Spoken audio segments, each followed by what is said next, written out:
Bushra صدري ويسر لي أمري واحلل عقدة من لساني يفقهوا قولي. Allah, other than whom there is no deity, knower of the unseen and witnessed, entirely merciful, especially merciful. Allah, possessor of the kingdom, glorified is He, and praise to Him and His Prophet, peace be upon. I'm Mrs. Bushra Mushtaq, tutor, Alamdar Memorial College of Nursing and Medical Technology, and organizing secretary of this webinar. Welcome you all. Assalamu alaikum wa rahmatullahi wa barakatuhu, and special greetings to all dignitaries, speakers, participants present today.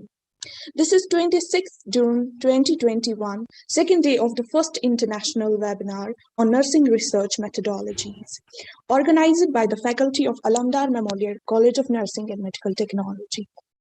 I'm very pleased to be able to welcome those who have been with us yesterday, as well as those who are new to this learning community. The sparkle of fire is witness of your worth. The silent founts of the water is witness of your softness. I warmly welcome dignified person who truly has set benchmarks for multi-habitant achievements. Professor Dr. Mahmood Arigu, Principal and Organizing Chairperson of today's webinar. Prestigious welcome to remarkable faculty, another Organizing Secretary, Mr. Syed Siraj, tutor, Alamdar Memorial College of Nursing and Medical Technology. We are fortunate to have the passionate and eminent speakers for today, whose accomplishments are uncountable and every achievement they are garnered for themselves. The respectful honor to multi-talented faculty of Alamdar Memorial College of Nursing and Medical Technology, who guide the students in their endure and constant support. I welcome the prestigious faculty all over the India and the participants and enthusiastic students. Today, the research methodology which we'll be talking about is basically a science of studying how research is done in each aspect of nursing. Whether scientifically, various steps are adopted by a researcher in studying the research problem, along with the logic and reasons behind them. Yesterday, we discussed about the research problem, setting of its objectives, research proposal, ethics in research. So we'll begin our today's scientific session by our first resource person, Professor Dr. Dilshada Wani, Principal cum Professor, Mensar Skim Soura, Kashmir, India. She will be talking on the quantitative research approach, and Ms. Ruhi Jan, tutor, Alamdar Memorial College of Nursing and Medical Technology, Islamic University of Science and Technology, will act as a chairperson. Over to Ms. Ruhi Jan. Thank you, ma'am. I welcome you all with Islamic greetings. Assalamu alaikum wa rahmatullahi wa barakatuh. And a very good morning to the all dignitaries, guests, delegates, and faculty members and other participants with joy and immense exultation. I feel privileged and extend my warm welcome to the all present here. First of all, I would like to extend my heartfelt congratulations to the organizing secretaries of this event and the whole team of Alamdar family for organizing the first ever international webinar on nursing research methodology. Better than 1,000 days of diligent study is one day with a great teacher. I am extremely overwhelmed to get an opportunity to introduce one of the motivating, inspiring, engaging, passionate, and an amazing person, and really a great teacher whose teaching goes beyond the classroom. Dr. Dilshada Wani, she taught us a humble career as a humble teacher. She is currently working as a professor cum principal at Madri Meherban Institute of Nursing Science and Research, Sikkim Saura, Srinagar, and still she always has a keen interest in the educative process. She completed her doctorate degree in the year 2015 and has more than 8 years of teaching experience and is specialized in medical surgical nursing. She has not only taught we people, GNMs, post-basic, BSc nursing or master's students, but also she guides the PhD students as well. She has also worked as program coordinator and academic counselor of various certificate courses of IGNO. She is one of the renowned academician and has organized various CNE programs, conferences, seminars, and workshops at national and state level. She has presented more than 50 papers and has more than 50 publications. Her contribution to the profession doesn't stop here. She is the person who is the author of IGNO courses like Bridge Course Program in the Community Health Nursing and has revised the curriculum of various subjects like medical surgical nursing. Currently, she holds the membership of Board of Studies of Skims deemed university and is chairperson of College Research Committee as well. She has also life membership of various nursing organizations at state and national level. My words will not be sufficient enough to acknowledge your credentials and your contribution to the profession, but I would like to say that you have shaped us to learn and succeed. We are forever grateful for your impact on our professional life. You are always remembered by your welcoming nature, enthusiasm, kindness, and excellence. Now I request Dr. Dilshad Amani, Principal Madri Meherban Institute of Nursing Science and Research, to kindly present her topic to enlighten the participants with your knowledge and experience. She will be talking about quantitative research approach. Please, ma'am. Thank you, Ruhijan, for giving the detailed description, detailed introduction of mine. So, good morning to all of you. First of all, I will take the opportunity to congratulate all the dignitaries and organizing committee members for organizing the first international webinar on nursing research methodology. As you have said, it is first of our kind which the Alamdar College of Nursing IUST has organized under the chairmanship of the my dearest and respectable friend and colleague and professor and Dr. Mahmouda Ribu, who is heading as a principal there. I would like to take the gratitude to pay my this honor to the Honorable Vice Chancellor, Professor Talat Ahmed, who is the patron of this conference, and Dean Academic IUST, co-patron, Professor A.M. Shah, Registrar IUST, Nasir Iqbal, then organizing chairperson, principal, Alamdar College of Nursing, Professor Dr. Mahmouda Ribu, and the youngest organizing secretary members, Mr. Shahid Siraj and Mrs. Bushra Mushtaq, and other young faculty members of Alamdar College, Memorial College of Nursing, as well as the eminent speakers and the participants who have graced this webinar. I feel highly grateful to Professor and Principal Mahmouda Ribu for inviting me for this to be a speaker for this webinar. So my topic for the presentation is the quantitative research approach. And let me share the screen here only.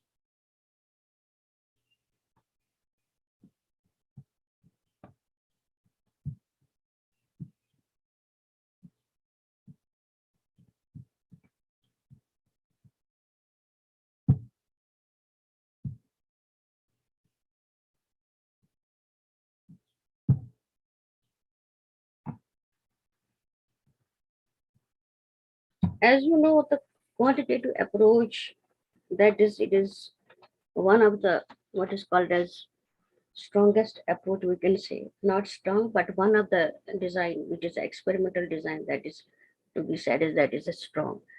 So since that is one of the design of the quantitative approach, so we can say it is a strong approach, and it is the researcher, what is it depends upon the researcher with which approach is to be used.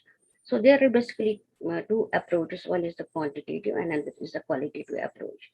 Now, it is the way by which the researcher shapes the study in order to gather the data. That means it depends upon the research question, which type of approach is being used. If it is the researcher has to take the study related to the subjective data, then it is usually the qualitative research is being used.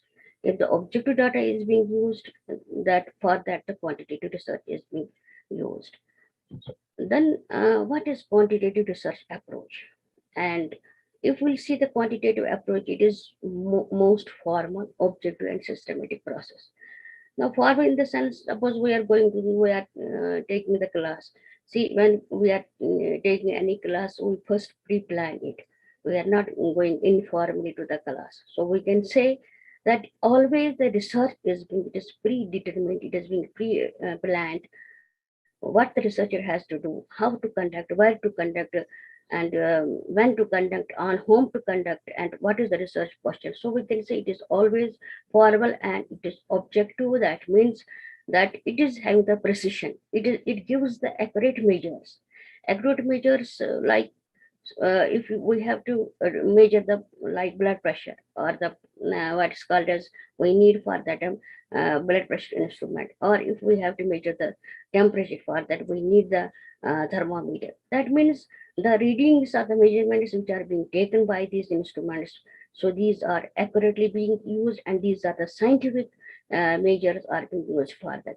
And it is always systematic process. That means it is always methodical. It goes from the step A to a step onwards, like from step A to step Z. We cannot say, as in case of the qualitative research approach, that is usually not to be set systematic, because the new questions arise there while the researcher is asking question to the subjects. So we can say that it's not as much structured, as much pre-planned, as much systematic, like as in case of the quantitative research. Now, usually these quantitative research approaches are being used for generating the information and testing the hypothesis. Yesterday, you had a class on the hypothesis. What hypothesis means? Like it is a tentative relationship between the two or more variables. Same way, we can say the relationship. Whether there is a relationship, there is not relationship. How much relationship is between the variables? Cause and effect relationship that is being tested in the qualitative approach. Then at the same time, then it generates information. Always the information is being expressed in the numerical form. So like if a questionnaire is being used, it is usually being used structured, then it is being scored. Like here, if the measures are being observed or measures are being taken, those measurements, they are being scored. So always we can say the information is being collected in the numerical form. Then it has also control over the factors. We can say this is, that's why I said that this is what is called as one of the best approach, which is having the control over the extraneous variables. Then uh, it also has that the variables, sometimes these extraneous variables can interfere with the outcome, with the desired outcome which the researcher has kept. So these variables are, unless these variables are not being controlled, so we cannot say the researcher will achieve the desired outcome. Then another important one of the significance of this research is that it determines the cause and effect relationship between the variables, and it is structured, rigid. Usually we say rigid because it is always the close-ended questions are being asked here. Close-ended information is being collected as desirable by the researcher, as desired by the researcher according to the research question are the objectives. So we can say these, that's why we can say structured and rigid. This method is this quantitative approach. As I have said, the variables are pre-selected, and investigation, which has been all the steps of the research process, because you know what are the various steps of the research process. We go from the statement of the problem, then we define the objective, then we select the variables, then we see how the variables are being measured. Usually, if and then variables if the cause and effect relationship, or if the intervention variables are being kept in comparison group, which will be the comparison group that is predefined, then controlling of the factors, then tools and techniques, all this prior information is given to the participants, and setting is being well defined. Data collecting time, tools, techniques, all these are being prefixed, and before the data collection process is being initiated. Then, as far as the phases of the quantitative approach are being concerned, there are the 5 phases. First phase is called as conceptual phase. And conceptual phase, uh, this, as we say, these are the steps of the process. Now, how these steps of the process, which steps come in the phase first, which we say the conceptual, that is formulating the research problem, determining the study objectives, reviewing the literature, developing the conceptual framework, formulating the hypothesis and assumptions. Up to formulation of the hypothesis and assumptions comes the phase one. Then under phase two, which is designing and planning phase, that is selecting a research approach, design, developing intervention protocols, defining or identifying the population and sample, designing the sampling plan, specifying the methods and tools to measure the research question or the research problem, then establishing the ethical considerations. All these comes in the phase second.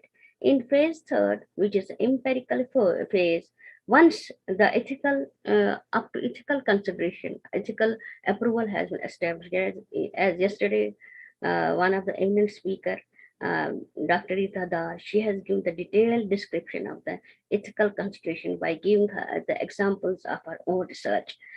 So same way, the researcher has to see whether the particular study is whether it is ethical or not, whether it does not cause harm to the subjects. So after that, what is once all these steps have been completed in phase two, in empirical phase is actual phase where the data collection is being started. Usually, when the data collection is being started, before that we do a short study, which is called as pilot study, and tool try out to see whether the tools are reliable, whether the tools, and then before that, content validity of the tool, that is very important. The content validity is being checked whether it is authentic, because these questions are being asked by the ethical approval committee, where from the content of the tool has been obtained, whether it is from the reliable source. Usually the researcher has to go various review of the literature and has to find out the content of the tool which is most reliable, most relevant, most authentic, and then again from the experts it is being reviewed, it is being validated, and after that it is being tested whether the tool is appropriate or not. Then comes the collecting the final data and preparing the data analysis. So under phase three, these two things are being done. Then under phase four, which is the actual analytic phase, where the data is prepared for the analysis. Now, the researcher has to be very much well versed with the knowledge. What are the tools and techniques being used? What are the methods being used for the data analysis? Whether those data, these statistical analysis is appropriate or not. That depends upon the research methodology. Then once data is being analyzed, the results are being interpreted. Unless the results are not being interpreted, we cannot say the research is complete. Then interpretation or supporting with the other studies, that's very, very important. That is being seen. So that's why the review of the literature, the previous literature is being to be before going this all these phases, the researcher has to find whether the particular pertinent literature is available related to the particular study, so that these findings can be supported with the other studies, and those can be generalized at the we can say at the higher level, with the whole of the population, because we take the entire population. Out of the entire population, we take the target population which is accessible. Then lastly, last phase is that is the dissemination phase.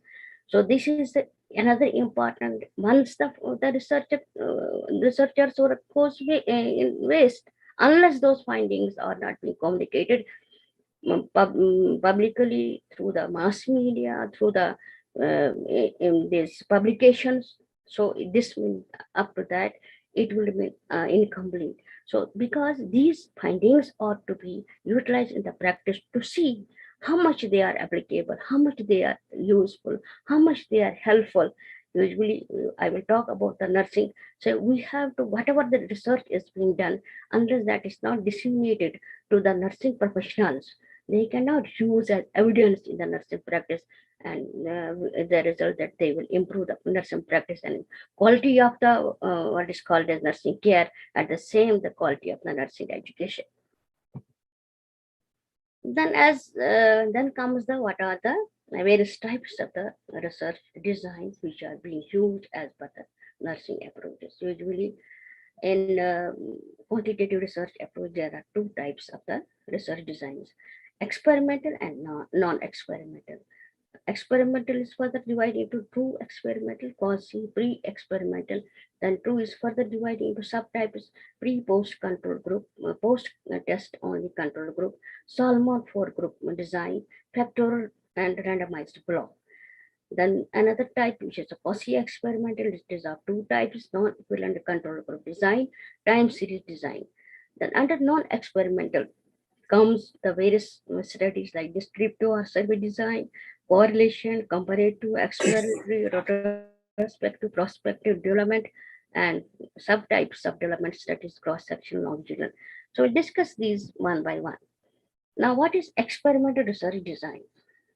As I have said, accuracy, we mean accuracy. It is a most accurate, scientific, systematic, objective, controlled investigation which examines probability and causality. Probability, whether it happens or not, whether the particular event happens or not, how, up to what extent it happens, whether it's true or not, and causality, the relationship between the cause and effect, because we are giving some cause or something to the group, and then we see it is effect over the that particular um, the cause is called as independent variable, and it is effect with the dependent variable among the subjects.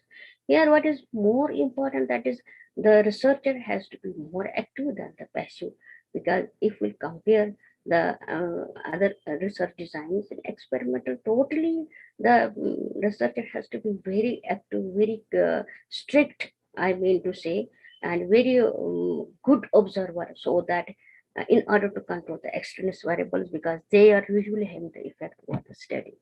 And what are the three characteristics of this true experimental? As these are, this type is also called as randomized control trial. So, why we say randomized control trial? Because it is having three important features: randomization, control, and manipulation. Manipulation is also called as trial, and these studies are being randomized, then control is being exercised, high level control, and there is trial and trial. It is not once but many observations are. That's why these are called as classical or the two experimental studies, because these are the strong type of, this is the strong type of the research design in case of the quantitative approach. Now, what is randomization?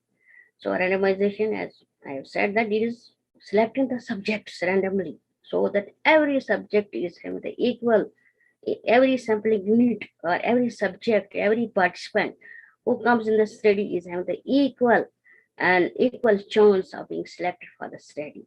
So from the target population is to whom the study is being concerned.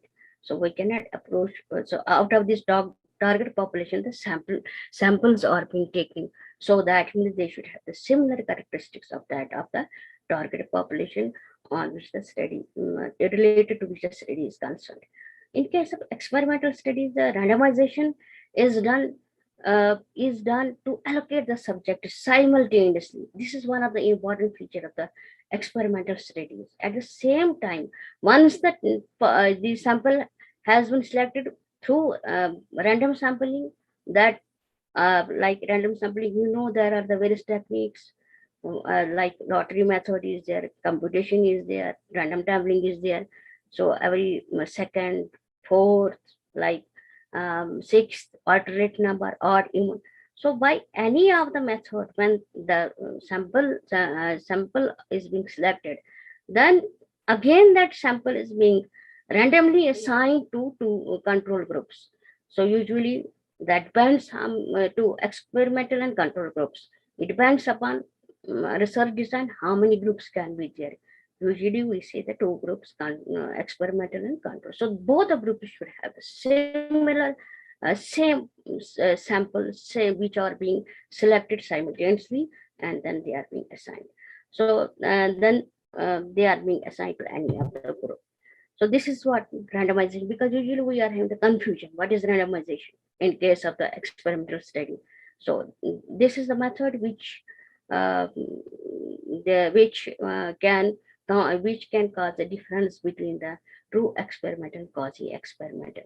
Then comes the control. See, unless the experimental studies do not have the control, we cannot say they are experimental studies. As earlier said, control means that to control the extrinsic variables. So I can give example of that of the clinical studies in case of the when clinical studies are being conducted, usually in the wards at the bedside. So what usually there are the various factors which can cause effect, which can cause variation in the what is called a study. So first and foremost effect is that of the treatment of the patient. See, you cannot stop the treatment of the patient. If the patient is undergoing to see, for example, diabetic patient is getting insulin, but we want that if a diabetic patient is getting the anti-glycemic drugs, but at the same time, if we want to give some education program or diet therapy to the patient, so at the same time, we cannot stop treatment. But what we can say, in order to control these external variables, so usually the counterfactual control group is being taken. Now, what do you mean by counterfactual group? See, as earlier said, that it counter means in opposition to the experimental group, to the study group, which is being manipulated, to whom the intervention is being given. So it should be totally counter. That means in opposition, factual, having the same facts as that of the experimental group. That is what is called as counter factual control group. And the performance of the control group is then used well with the performance of the experimental group. So this was about why control, and one of the important feature of the control. First I discussed about the randomization, then control. Third one is a manipulation. Now comes the work of the researcher. Researcher wants to manipulate or do something, give some treatment, or to intervene the subjects through some intervention, or to have that intervention can act as independent variable, because that intervention, when innovative therapy, as I have said, in addition to the therapy which the patient receives, that is given to the subjects, while withholding the same to the subjects in the control group. It is only then we can see the difference between, we can compare the difference between these two. Now you will say, hey, control group is getting divide of this. Why to say? Why it should be like that? So at the same time, what is if the subjects are being taken in the same setting at the same time, then what is being done? Some other treatment, alternate treatment is being given, which is not harm to the subjects. So that is what is called as manipulation. Now, symbolic representation of the research design. Usually we say that when, as I have said, the random assignment, first of all, random assignment comes first. It is represented by the R. Then O stands for observation of the measurement of a dependent variable. then X stands for the experiment. Some say experiment, some say treatment, some say intervention. So, and then based on these symbolic representation, the mapping of the design is very important. That is being done. Mapping means then how to put it in the tabulation form, how to put in the chart form. We can see.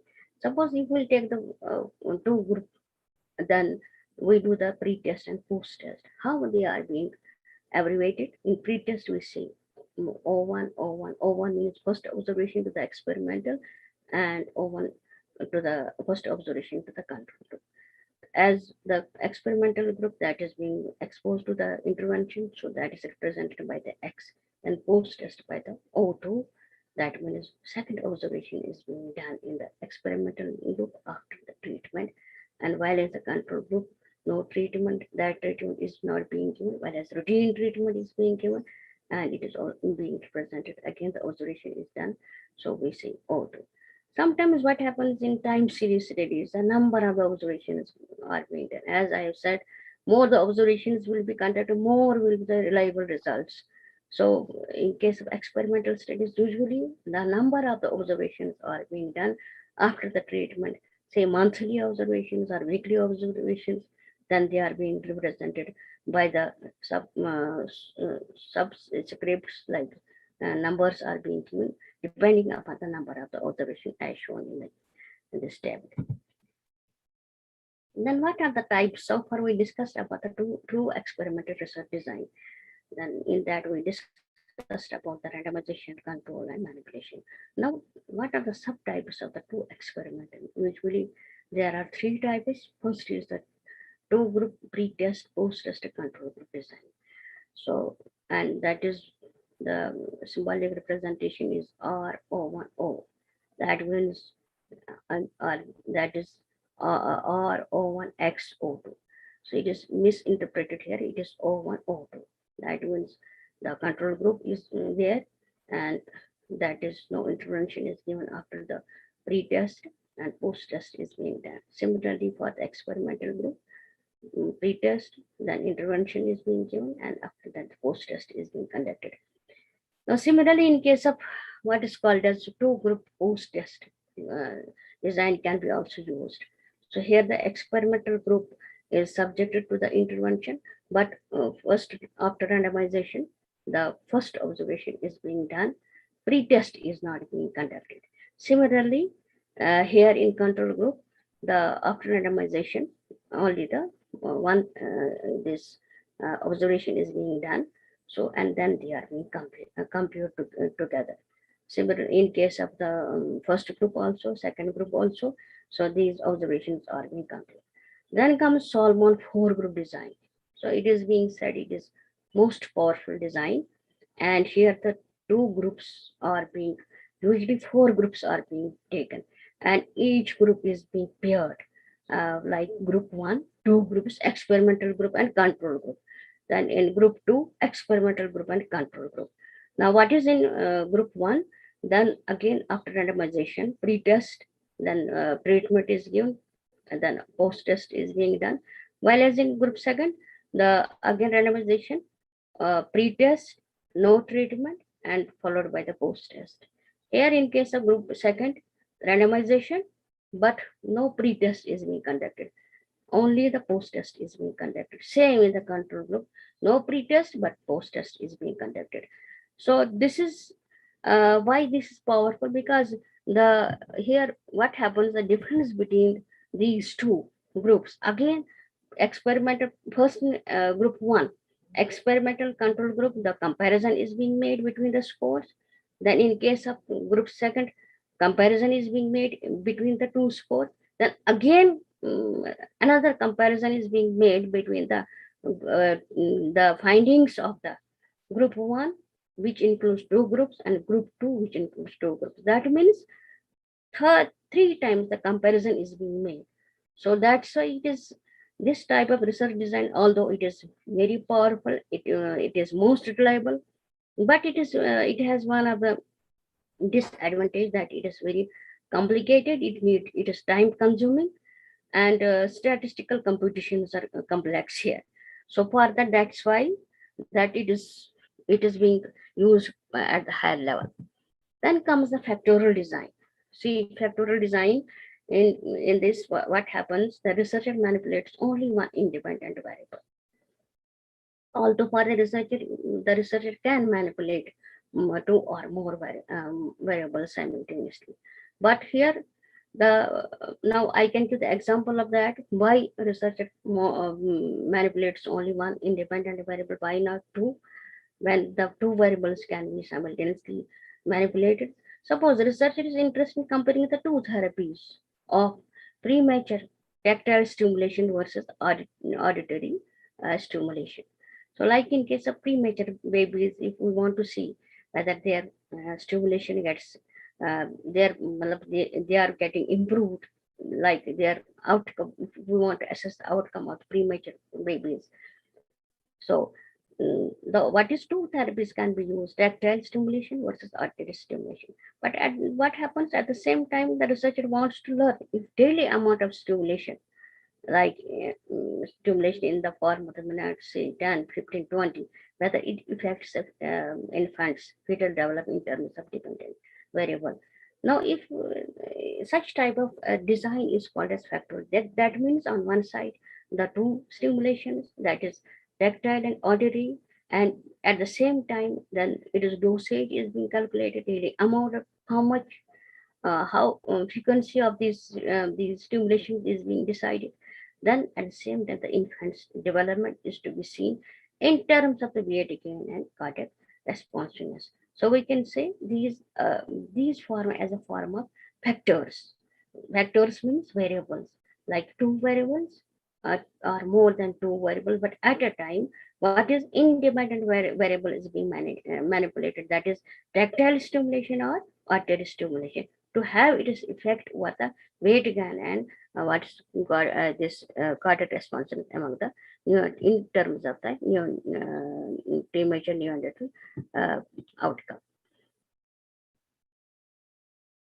So with this, well, once this factorial design is being used, it addresses three important questions. What are these three questions? Does auditory stimulation have more beneficial effect on the fetal development, on the development of the premature infant than the tactile stimulation? That is number one question. So which one is effective? Is it auditory or it is tactile? Does duration of the stimulation, irrespective of type of this, what is called as development, does duration matters here?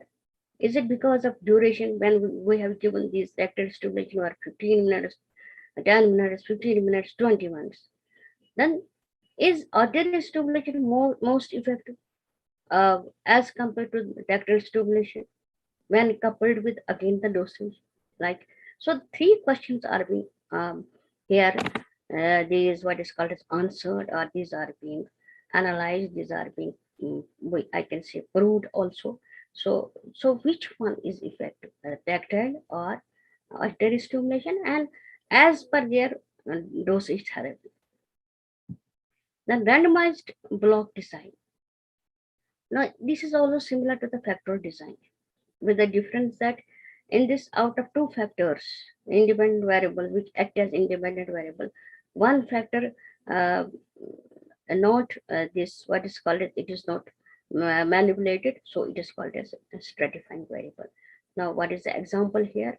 If the researcher is interested in comparing the effectiveness of the tactile versus the auditory stimulation for the gender before randomization. Suppose here comes now comes the gender.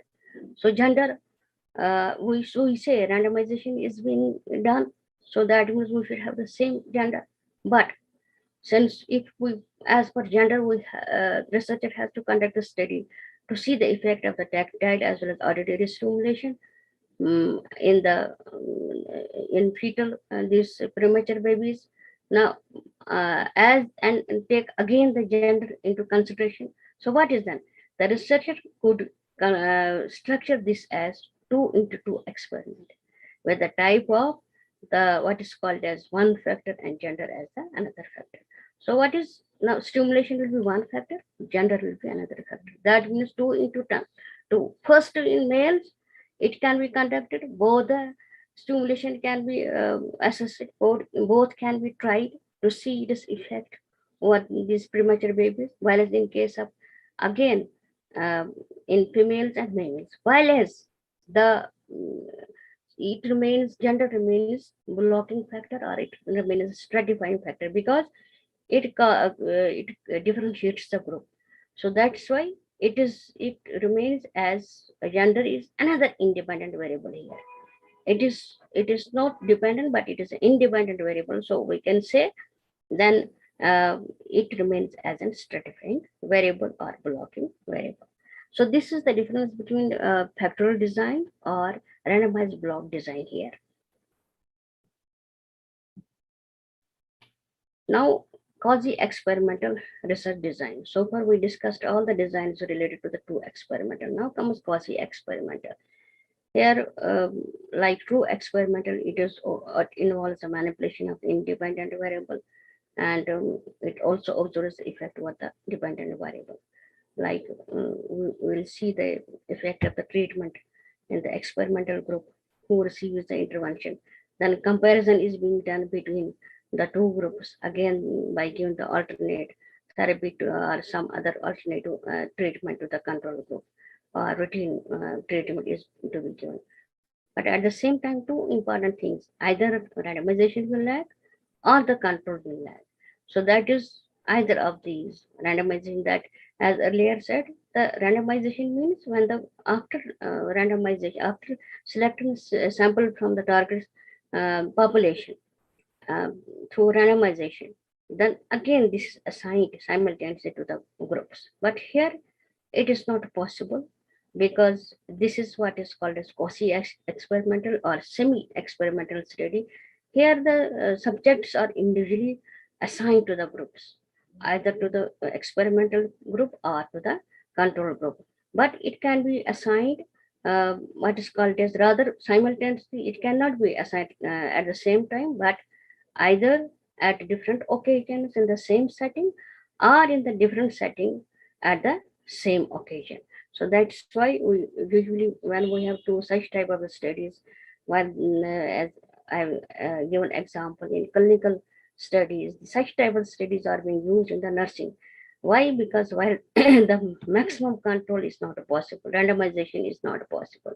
There is flow of the patient, or input of the patient is very less, then turnover of the patient is more, or then even the subjects they are not available, then as the subjects are under treatment.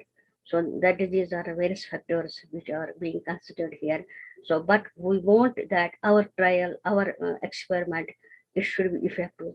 Then what is either of these two, this manipulation is being done, but it can either followed by randomization. But one of the important point is the control, how to exercise the control here. See, matching of the group is very important, rather than what is called as then randomly assign the groups into two groups. Matching, so that's why before in order to see whether we are having the same groups, so pre-testing is very important. So we can discuss these. There are two types: non-equivalent control group design. Usually, as earlier discussed, post-test only control group design, pre-test and post-test control group design. No simultaneous random allocation in the groups. Instead of matching of the groups is possible. Now, one of the example is that if there are the diabetic patients, or they are located in one floor and another floor, so what researcher can do, the researcher can take those diabetic patients from the first floor, then from the another floor. So, or what can be done?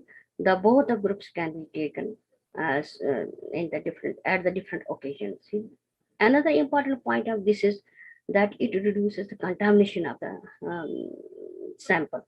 Now, usually, if the same subjects are if the experimental group and control group is taken on the same floor or at the same occasion, what happens? The when we are exercising any of the program, any of the innovative therapy to the experimental group, at the same time the control group that is also getting exposed, because so how to prevent that? We cannot prevent it. So we cannot then assess the difference between that whether this treatment was effective in the experimental group, whether it was because of change in the variable was independent variable was because of the intervention, because of the manipulation of the independent variable. So researcher cannot assess. So for that, what is being done? So that's why in order to control this extraneous variable or to reduce the contamination of the sample by closure of the groups. So that's why it is also helpful in that way. So at different occasions or in the different at the different places, but the same sample is being taken. Matching of the sample is very important. Then comes the time series this design. See, time series design is that is it it it is when longer studies are being, as I have said earlier to you, when more than one observations, two observations for a quite longer period of time is being done. Pre-tests are being conducted many times, then post-tests after treatment are being conducted many times in both the groups or one of the group. Why? Because more the observations, more will be the reliable results, because it will give better outcome of the study and better we can rely on the results, because precision is achieved by this reliability of the tools, techniques. So that's why by doing more and more, because once we measure the any of the observation, any of the what is called as variable, say blood pressure, blood, we cannot rely on one finding of the blood pressure. Blood pressure was like this. There can be technical error, there can be instrumental error. So this is more the these observations are being more with the reliability of the results. Then like then there is example of the pain levels. Suppose we have to assess the pain level among the low back patients. So, and then first assessment is being done many times to see whether how much what is the magnitude of the low backache, whether it is mild, whether it is moderate, whether it is severe. Then after that, by doing 3 week assessment of the pain, then by taking weekly observations, then after that, special exercise is being given, taught to the subjects to elevate the low backache. Then after the this special exercise is being given, again the measurements are being done, post test measurements for assessing the pain score. So it will determine whether this was effective or not. How? Because by measuring the either whether there is any decrease in the pain or it is persistent. Any variance in the pain. Variance means any change in the pain. With pain, usually we expect that it should get reduced. So, or if remains the same. Then pre-experimental research design. It is opposite to the true experimental research design. So it is that is strong, it is weak, because it has very little control over the research. And we say that there is a single group which is pre-tested, then again exposed to the intervention, and then it is post-tested. Usually these studies are being done when the researcher has to do the two group studies, experimental studies. For that's why, because here what is being, it is a sort of practice, we can say. It is sort of identification of the problem, whether problem exists there or not. Here, what is one of the drawback of this study is that intervention is presumed to cause a change in the group, but it cannot be proved whether change was due to the cause or not, because there is no comparison group. That's why by which we can we can see, we can assess that whether this was because of intervention, change was because of intervention or independent variable. Then what are the steps of the experimental research design? So far I have discussed experimental research design, and so you might have got well versed with the knowledge, and you know, because uh, every day we are doing this these we are conducting research studies, and we are teaching the students. Teaching students are learning, they are in the learning process in the UG and PG and degrees. Now this is a brief of the steps how the experimental research design is being. First, the, as I have said, the target population is identified. Then sample is being selected randomly from the population. Groups or pairs are being made in the form of experimental control group by random assigning of the subjects to the groups.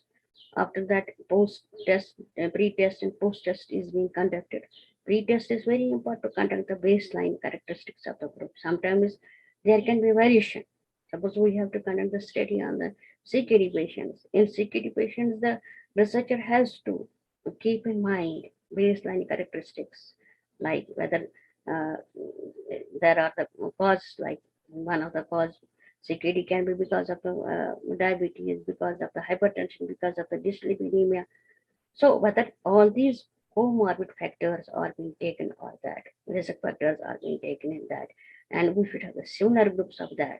Sometimes in some of the CKD patients, there is diabetes is not there. In some patients, hypertension is not there. It is not necessary. So what is there? If this is the inclusion criteria in these patients, so we have to see similar group of the baseline characteristics, similar variables should be met. Then identify and control all intervening variables. That is one of the important this procedure, the processing there. Until those are not being controlled, so we cannot have the true results of this. Manipulation of the independent variable for experimental group, withhold for the control. Then doing the post-test for both the groups, collecting, analyzing data, and recording the difference in pre-test, post-test scores between the control and experiment. Then comparing the values and through the statistical computation to see the significance of the difference. Usually, significance of the difference, it is being set at the time of setting the hypothesis, which is called as level of significance. Up to what extent there will be technical error will be there, or sampling error will be there, or study error will be there. So how many probability, yani how many persons can have that event, possible event in that. So that is being before. Then under that, calculation of that probability, level of significance, these are being computed. Then comes the non-experimental test design. Unlike to the experimental design, these are descriptive in the nature. That means here, usually we say observational studies. We observe characteristics of the subjects here without intervening, as if they naturally occur in the natural setting. So there are the now why this is being done, because sometimes the manipulation of the variable is not possible. Manipulation of the independent variable, why it is not possible? It may be harmful to the subjects. It will be unethical. So you cannot, unless it is not ethical, the subjects will not allow you. You will not get ethical approval.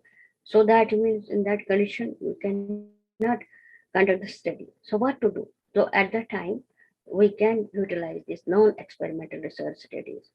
And then sometimes even some time is not sufficient, funds are not adequate, and subjects are not convenient. So subject there is not as drop out of the subjects will be there. Suppose clinical studies, the page one if the researcher will go today to collect the data, maybe next day the subject will not be there. The subject will be shifted to the some other place, or God forbid, subject might have died, or maybe the subject is discharged. So these are the practical issues. These are the, we say, inconvenience. We have to, whenever the study is to be conducted, we have to see whether there is stability of the sample or not. Sample is available, because unless the sample will not be available, unless the population, although you are defining the target population, but you have to select the, from the population you have to select the sample, and sample has to be stable. There should not be any dropout of the sample, and it should be sufficient enough to collect the data, to collect the information, and then analyze the data. So that is, these are the some of the conditions which makes the experimental research design in convent, and then non-experimental studies are being conducted. Now, what are the types of these? First is the descriptive studies. As I have said, they give the real picture of the event which naturally happens in the particular situation. So usually these studies are being done when little is known, or when the researcher has to answer the initially the researcher has to conduct the study to answer the research question. So usually in case of those researchers who are not experienced, who are doing the first time studies, like students, like scholastic students, where the research is mandatory, UG students, PG students, they are, these type of studies can be conducted by them. These small projects can be conducted by them, and based on that, they will come to know what happens in the actual real situation. And usually, these studies are being used for developing the theories, identifying the relationship, and then based on the relationship, the hypothesis is being developed for the future research question, for the future experimental research. Once they come well versed, they come to know what is the research, what are the steps to be followed, and how to study variables, and how to find relationship between the variables, and how to collect the data, how to analyze the data. Once all these they become expert in that, then these can be such type of study. They can go ahead for the experimental studies, and they also sometimes the problem is every now and they occur in the practice, clinical practice. So these can be identified, these can be explored, and in the by the descriptive studies, by the descriptive research design. Then correlation studies or correlation research design is another important design. So here the what is it is also systematically it is being done to find the relationship between among two or more variables.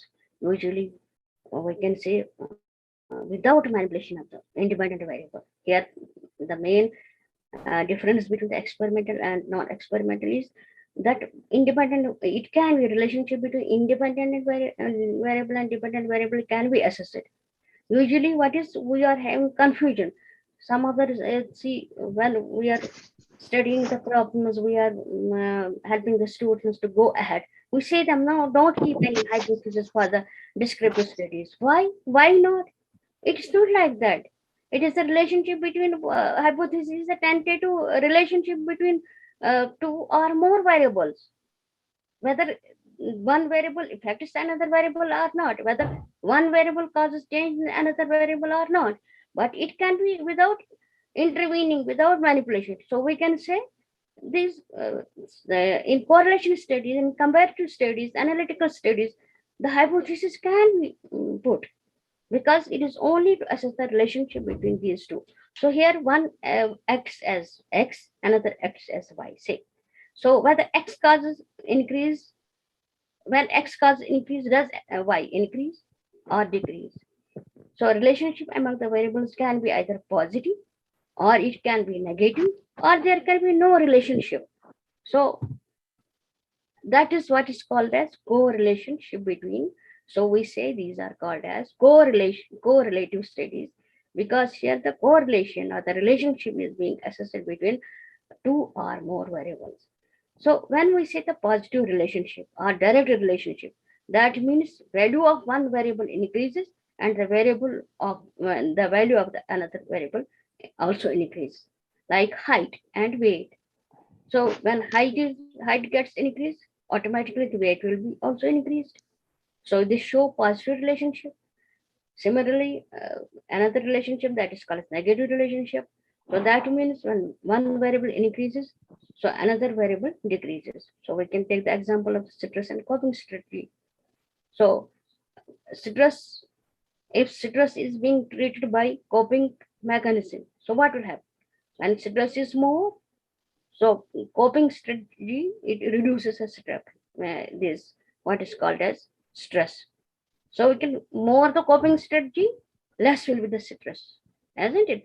So that is what is called as negative relationship. Here the relationship is healthy one, because you are giving some healthy this therapy to the subject. Call karna yaar, please. And because of that, stress is getting reduced. So zero relationship, that means, and there is no relationship between the two variables. Both the variables, they act as independent way, like examination and the beauty. So we cannot rely on the beauty.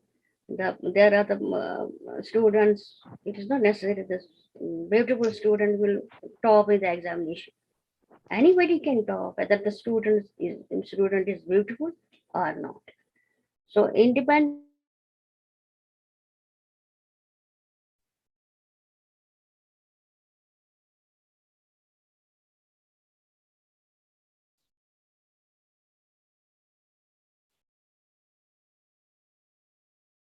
hello, hello. Yes, ma'am. Huh? Are you? Is my voice audible? Yes, ma'am. Okay, okay. अभी time है? Is there time? Yes, ma'am. Can I continue? Yes, ma'am. Yes, ma'am. We can Okay. continue. Okay. Then comes here the magnitude and direction of the relationship between two variables is indicated by. Magnitude means whether it is effective or not. The relationship is effective or not. Direction, whether it goes into the high direction or it goes in the forward direction or it goes in the reverse direction. So it is being indicated by coefficient of correlation, like R, which is represented by R. So negative, it can be negative or it can be positive. When it always ranges from the -1 to +1. When we say the negative, so that means perfect negative correlation, and perfect +1 is perfect positive correlation. That means we can when usually we calculate the R value. So what is that rho value? So that is being calculated by two formulas, either Pearson product correlation or Spearman's rho. So that means it should either come in between -1 to +1. So and if sometimes there is no relation, so it will be 0. That means graphically it is being represented through the graph, through the curve. So when curve goes high, that means positive relation. When curve comes towards what is called as base, that is negative correlation. If there is no curve, then we can say there is no relationship. Then comes another type of the study which is called as comparative or analytical studies. Now, these are also being designed to assess the relationship, examine the relationship between the independent and dependent variable, and situations where it is impossible to manipulate the independent variable by comparing, or then some of these have developed the problem, which maybe sometimes there is a problem is there, but to find out by comparing these two, what can be done? Two groups can be compared, and the relationship between these independent and dependent variable can be found out. So here, the usually one of the examples that of the causes or the risk factors of certain problems within two groups that naturally occur. So I can do the example of that. Suppose the relationship between the obesity and then CAD, coronary artery disease. So usually we say those who are obese, they are having the more chances of the coronary artery disease. We presume it. Obese people, they are having more coronary artery disease, but manipulation is not possible. We cannot make the subjects to take more and more diet to become obese than to assess the whether they are developing the heart problem or not. So then what is being done? They are being located, and the researcher finds out where these obese patients are there. Then then two groups can be obese groups, non-obese groups can be taken. Then this variable obesity, it can be assessed. And one act as independent variable, another will act as dependent variable. The effect of obesity over the heart, or to see whether they are having the coronary artery disease or problems of heart problems. So in order to find out as such in the natural setting, without manipulation of independent variables, what can be done, such studies can be conducted, and these are called as analytical studies. And usually it has three designs: cross-sectional, case control, cohort designs, and we'll also discuss later on. And but in all these three types, what is the possible causes of the problem? What are the causes which are responsible for this, like obesity. If there is obesity, why it has caused the coronary artery disease? What problems has occurred? So it is as such in the natural setting. Then these are being compared. Two groups are being compared. So if we see the correlation study and comparative study, we can also have combination of two. We can say it comparative as well as correlation study. It can be two variables can be correlated here, obesity and CAD. But in the comparative groups, one in home obesity is not there, whereas in another group, while obesity and CAD is to be sought out. Then comparative studies, that is, as I have already discussed, that there are some other studies like personality type, IQ level, medical condition.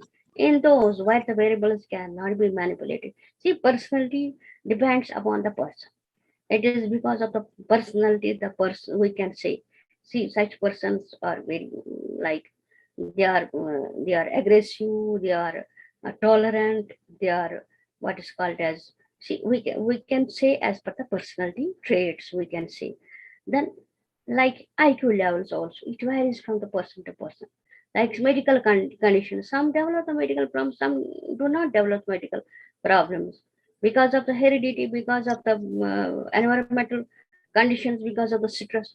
So how we can rely that all the subjects will be having the same, and we cannot manipulate these. So that's why this design, what is important feature of this design, it has high level of control, because unless the control is not being exercised, unless the groups are not being identified, one group with the problem, another group with not without a problem, without the same problem, then they are to be observed under control situation. They should not be. Then causal relationship between variables can be identified. So in all these, they are what is there? One of the important point is here. All the groups are here. They should have they are similar in the characteristics, except the independent variable is present in one group, while as it is not present in another group. Then exploratory studies. Again, these studies are being conducted where the phenomena is to be explored, or situation or the problem is to be explored. So here again, the why one group is having the problem, why another group is not having the problem. So this can be also used for the analytical studies. We say it is called as triangulation.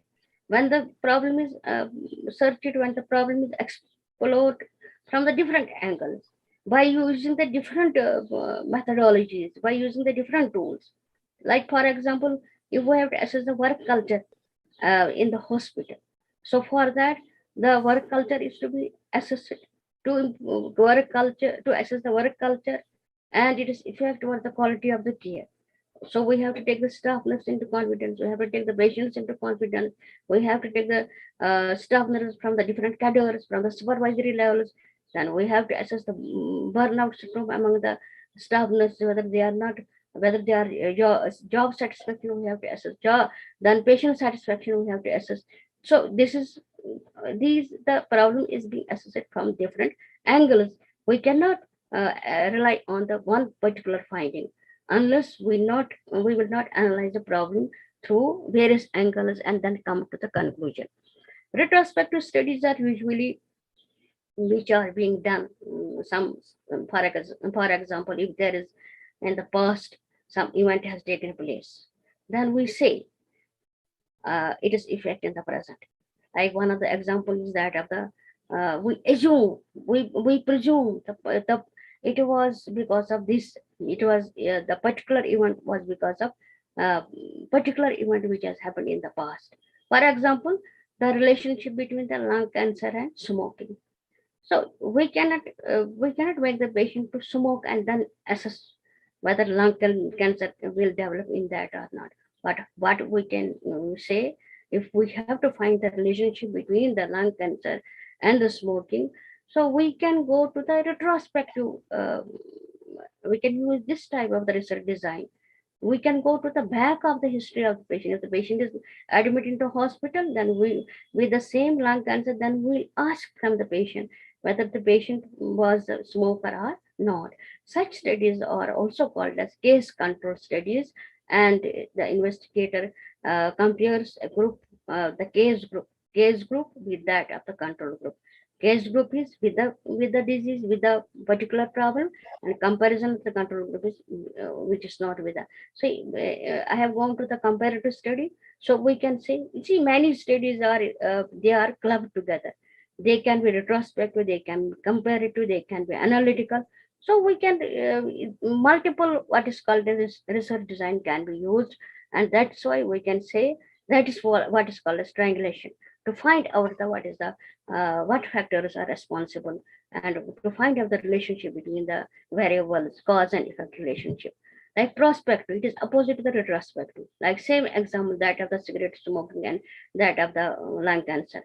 So this is if we have to go for future, we have to see today. If the event is there, then whether this particular independent variable, how come it has affected the dependent variable, like the smoking or the lung cancer.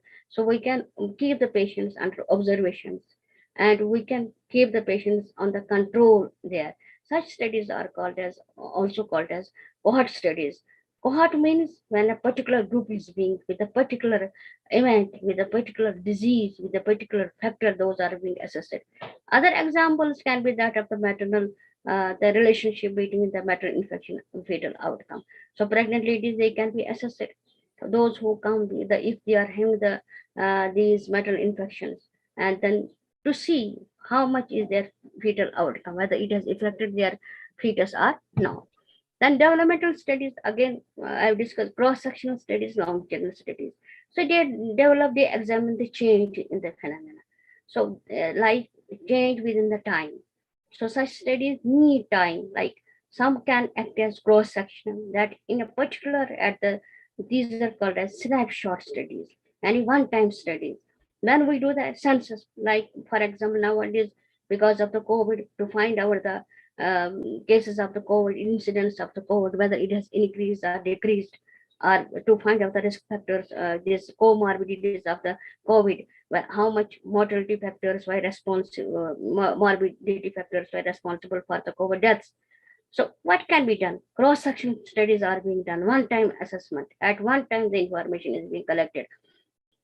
So with the result, then in order to collect the awareness related data for the event which is to be studied. So same way, the cross-sectional, this longitudinal studies. So since some of the studies, they cannot be conducted one time. Suppose one time we have conducted COVID, how much is the mortality, morbidity? Since it is a continuous process, for the last year we are suffering from the same. So again, last year the same one-time studies or the cross-sectional studies have been conducted. And again, this year, again the studies. So we can say it is a longitude. Next year again, uh, to find the risk factor, to find the incidence of the mortality and mortality of COVID, whether it has reduced by the vaccination. Vaccination has any role in preventing the mortality and morbidity among these non-COVID non-COVID subjects, or whether it is there, how much it has been reduced. So such studies can be called as longitudinal studies.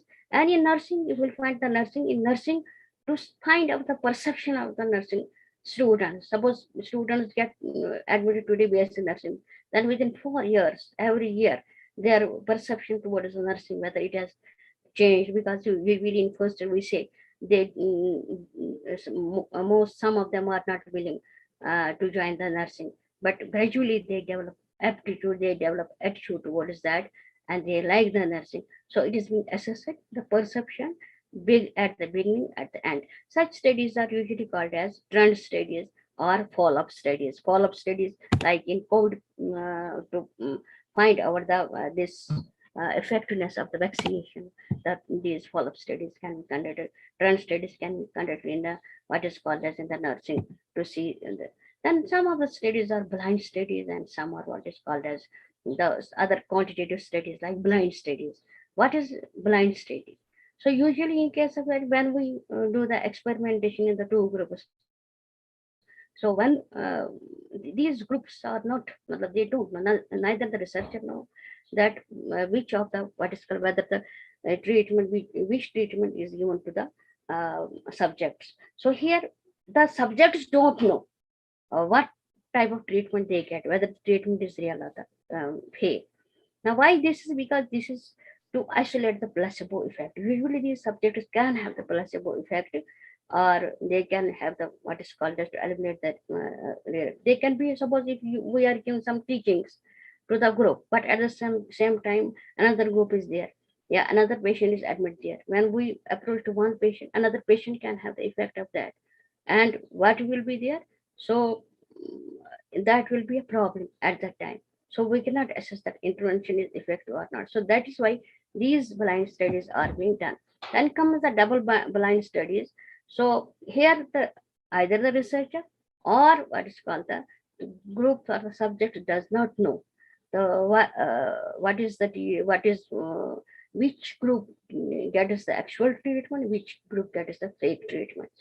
Sometimes if the massaging is being done, so again you don't know, or some injection. Usually these studies are being done in case of medical side. They what they do, they keep these subjects, and they do the these type of studies, blind studies. So here either the doctor who is intervening or the researcher, he doesn't know which group has get fake treatment, which group has got actual treatment. Then it is usually to eliminate the bias, because it, otherwise if the researcher will know about this, there can be possibility of the biases on the part of the researcher. So these that's why the double blind studies are being used. And Delphi studies, there you see this is quantitative approach is very vast. So I tried my best to get so to minimize it. See, Delphi studies are that these are usually being carried out to obtain the judgments or opinion from the panel of the experts. So usually what is being done, this from panel of experts like who are usually residing in the very geographical dispersed areas. Like usually this online, nowadays online, everything is going online. Webinars are going online. You have taken pre-test yesterday, that is online, isn't it? So there is no question of getting the information online. So through mail or through what is called as individual, the questions are being asked, and then the panel of viewers that is being approved. And in different, in various rounds, they react to the questions, they answer the questions. Usually, sometimes what is being this can be used for the curriculum development. Now, usually there's a revision of the development is the revision of the curriculum is there. Usually to see the changes, what all changes we can make, experts can make. So these Delphi studies are being done. Then meta-analysis. Now, meta-analysis, then when the research findings are being taken, those are first studied. Like if you review the literature, then while reviewing the literature, you will find the various studies on particular topic, which is your concern, on which the researcher works or has to sort out. What are the various findings of the various researchers on that? Then based on that particular event, particular phenomena, the findings are being calculated by the investigator or group of investigators, then having this similar phenomena, having the findings on the same event. Then so we can say for that researcher uses the multiple studies. It is being reviewed, multiple studies are being explored, but not conducted, but the findings of the study are being explored, and then based on the conclusion of those findings, then the recommendations are being given by the investigator. Such type of studies are called the meta-analytic studies. Then evaluation research. See, usually evaluation research is also very important. It has now got its more importance because of to find out what are the to improve the practice, usually working practice, what all decisions are to be taken in course of action. These evaluative methods, they improve the quality of the care. That's why whether there is any change or whether we have to work on for creating the new changes in the nursing practice or in the nursing education. So that is based on the evaluation research. We evaluate the day-to-time practices on both the sides, education and the practice side. Tools and techniques, those are also being evaluated, and the phenomena is being evaluated to bring some innovative change, to make advancement in the decisions. Then methodological research. Similarly, the evaluative research. See, usually what we do, usually when students do this research, they usually use the various tools. Then some of the tools we tell them, if they are having the such type of studies, we tell them to find out first what is the standardized tool. Maybe that standardized tool that is not applicable, or that is not applicable to the extent that it will measure the concerned variable. So what they do, although they use that, usually in case of psychiatric studies, say, or nursing studies, what they use those tools, but they are not up to that. They don't give to that much information which is needed by the researcher. So that is why investigators, what they do, usually they develop own tools, validate them, evaluate nursing instruments and methods, so that they can be appropriately used during the nursing studies. And that's why this methodological research has come out to develop, to refine methods and tools of data collection in order to obtain and organize and analyze the data which will be most reliable. So for that, methodological studies are being conducted. Now, with this, I conclude my topic. As you know, quantitative research, as I've said, any type of the research, whether it is quantitative, qualitative, or outcome research, methodological research, evaluative research. See, why we conduct this research? We conduct this to generate the knowledge. That knowledge or develop the theories which can be used in the nursing practice, and which can be, these evidences can be used to improve the patient care. So that's why we require the research expertise and rigor implementation, and rigor what is called as aggressive research, so that we will make our interventions, nursing interventions, most effective. And we need to improve the interventions. We need to find out why lacking is. We want to improve the actions and find out the relationship between actions and the patient care in order to improve the patient care. So with this, I can say the quantitative research is a important approach. It is strong scientific, and it gives evidence for the nursing practice. With this, if we rely on this type of the approach, so we can improve our quality of nursing practice, and we can contribute to our profession at the most. Thank you very much. If anybody has any question, you are most welcome.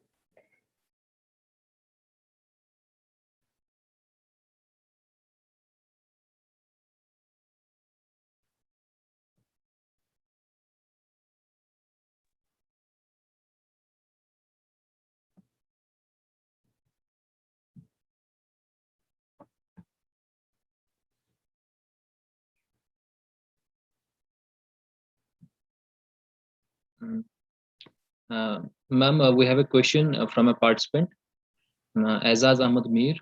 Azaz Ahmad Mir, I will unmute you, and you can put your question to ma'am directly.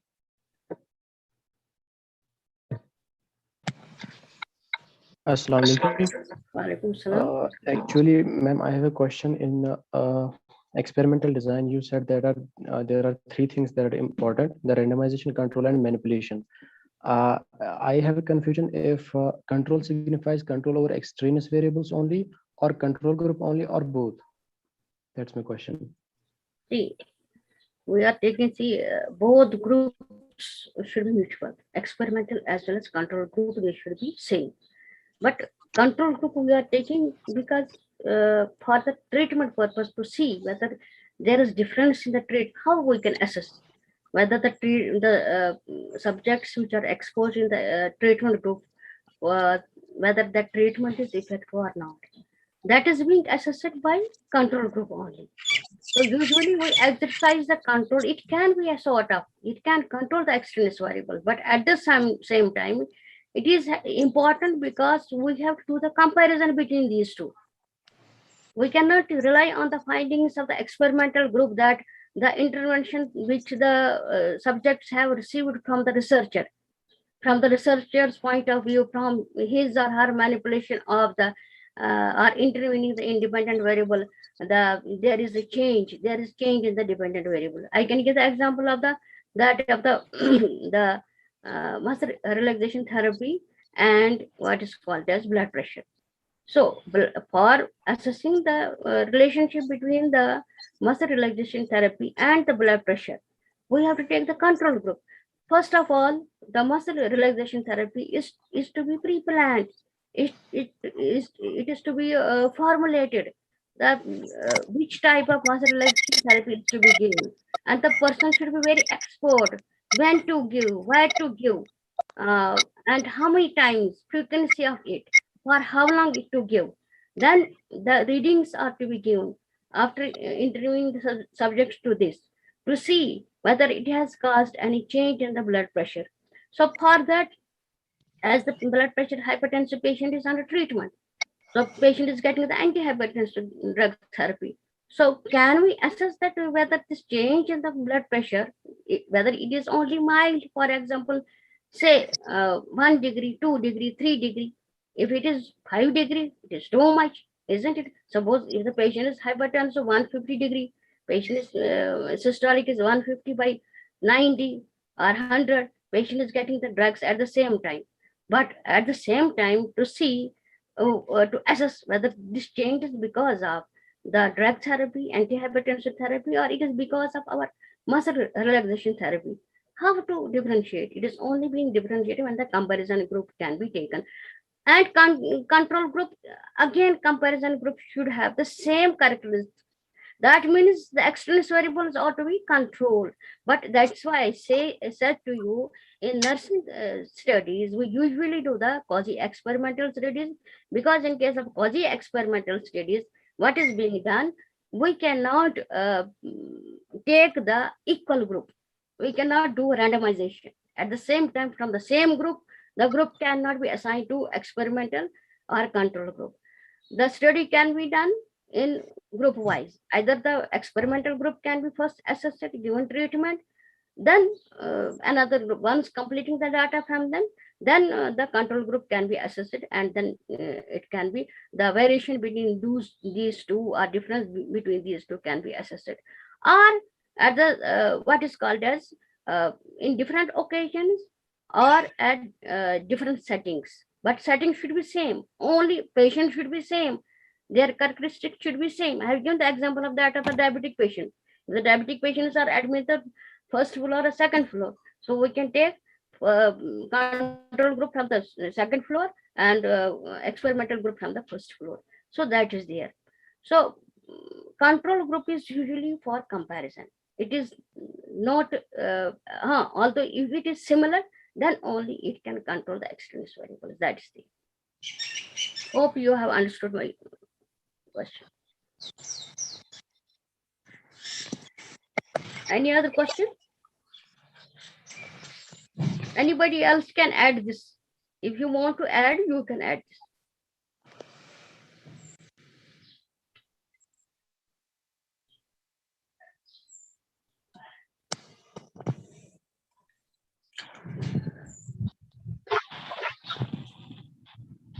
What to Ruhi ma'am?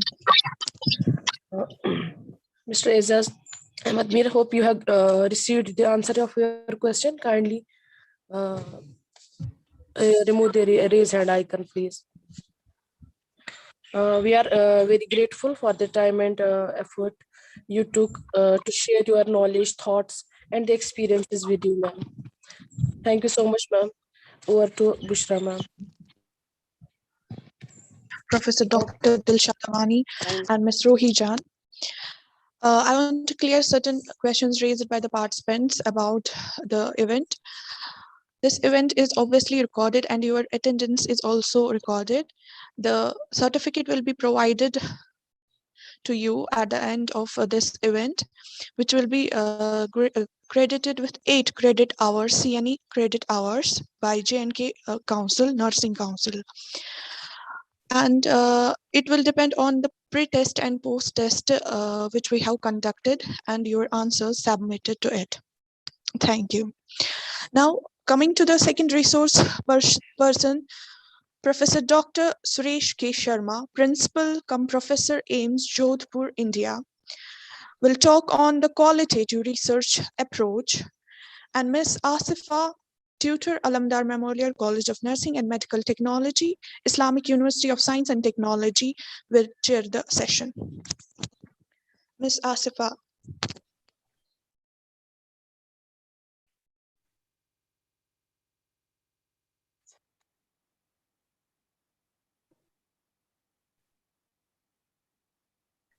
Thank you, ma'am. Ma'am, am I audible? Yes, ma'am, you are audible. Okay, thank you, sir. First of all, Assalamu alaikum and very good morning to the beautiful audience present over here. Myself, Asifa, MSc Medical Surgical Nursing, presently working as tutor in Alamdar College of Nursing, feel extremely honored and privileged to be the chairperson for the today's session. I am profusely elated to take an opportunity to invite the next speaker of the day, who is a well-known and distinguished figure in the field of nursing. Professor Suresh K. Sharma, who will be speaking on one of the important topics, that is the qualitative research approach. He is one of the world's most eminent nursing professionals.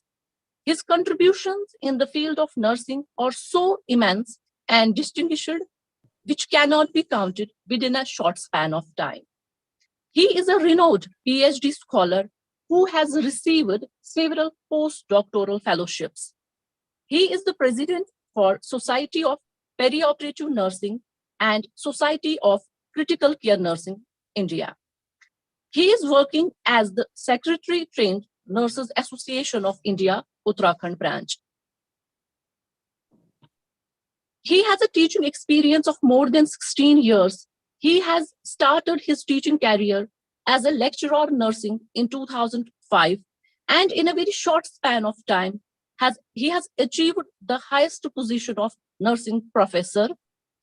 He is presently holding the chair of principal, College of Nursing, AIMS, Jodhpur. He has been awarded several times for his extraordinary achievements. He has received Best Teachers Award in the year 2018 and has been awarded with the most prestigious nursing award, that is Florence Nightingale. How much is his contribution in the field of nursing education and nursing research can be understood by the figures. He is an author of 11 nursing books and has authored more than 45 chapters in different books. Besides this, he has 105 research publications. He has not only guided the undergraduate and postgraduate student, but also the PhD scholars. He has guided around 50 undergraduate research projects, 35 postgraduate dissertations, and 9 doctoral dissertations. He is such a dynamic personality who has organized around 30 conferences and has attended around 150 conferences and has chaired more than 50 sessions. He is the member of editorial board in Journal of Nursing Education and Practice, published by the University of Alberta, Canada. Besides this, he is working for several national level assignments under the Ministry of Health and Family Welfare, Government of India. Sir, it's really an opportunity to learn from a dignified personality like you. Please, sir. Thank you so much, Sahi, for the kind words. At outset, I would like to express my heartfelt gratitude to Honorable Vice Chancellor of the University, the Dean, Registrar, Principal Professor Raghu Madam, Syed, and Bushra for giving me opportunity to be with August gathering. Give me a moment, I'll start sharing my slides and then continue speaking to you.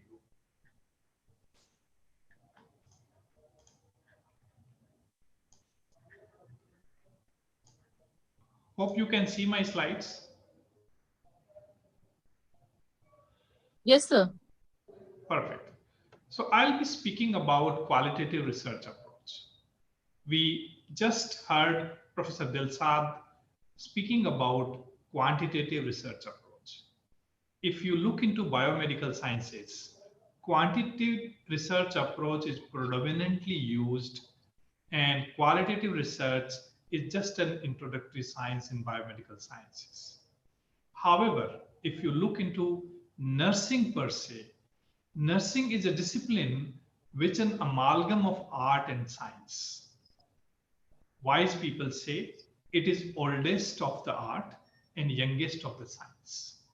So it has an amalgam of quantitative and qualitative, both the researches, to generate its own body of knowledge so that the science can promote, science can grow. I'll be speaking about the methods which we commonly use in qualitative research. And this diagram depicts here that the qualitative research and quantitative research are distinct. Quantitative research are objective, they are deductive, they are in numbers, they are generalizable. However, the qualitative research is more of subjective, inductive, and they are in more of words and pictures and diagrams, and they are generally not generalizable. And in one sentence, to begin, I'll say it's a form of inquiry that focuses on the way people interpret and make a sense of their experiences and the world in which they live. And that is very important because science is for betterment of human being and for their best of experiences. Therefore, qualitative research is as important as quantitative. And now in biomedical sciences also, they use a combination approach of both, and we call them mixed method research. So let me give a comparative picture here. If we talk about meaning, then quantitative research deals with numbers, where qualitative research deals with more of words or pictures. So it is a defined approach. This is an inquiry in an area which has less understood and we have no idea about it. And quantitative research deals with numerical variables and qualitative deals with non-numerical variables. Quantitative research generally focus on testing a hypothesis, whereas qualitative research acts towards developing hypothesis and in-depth understanding of phenomena which is less understood. Quantitative research deals with structured tools and methods, and qualitative research is generally done by using semi-structured or unstructured tools like focus group discussions, in-depth interviews, observations, etc. Analysis is for a quantitative research is done by a descriptive or inferential statistics, whereas in qualitative research, analysis of the words and pictures is done by other different means, which I'll be speaking on my presentation today at the end of that. We'll see here, quantitative method deals only, 1 in 30 takes a free ice cream interesting. And here qualitative research is, what do you feel when you saw a free ice cream? Excited, a little scared, and why? That information you get.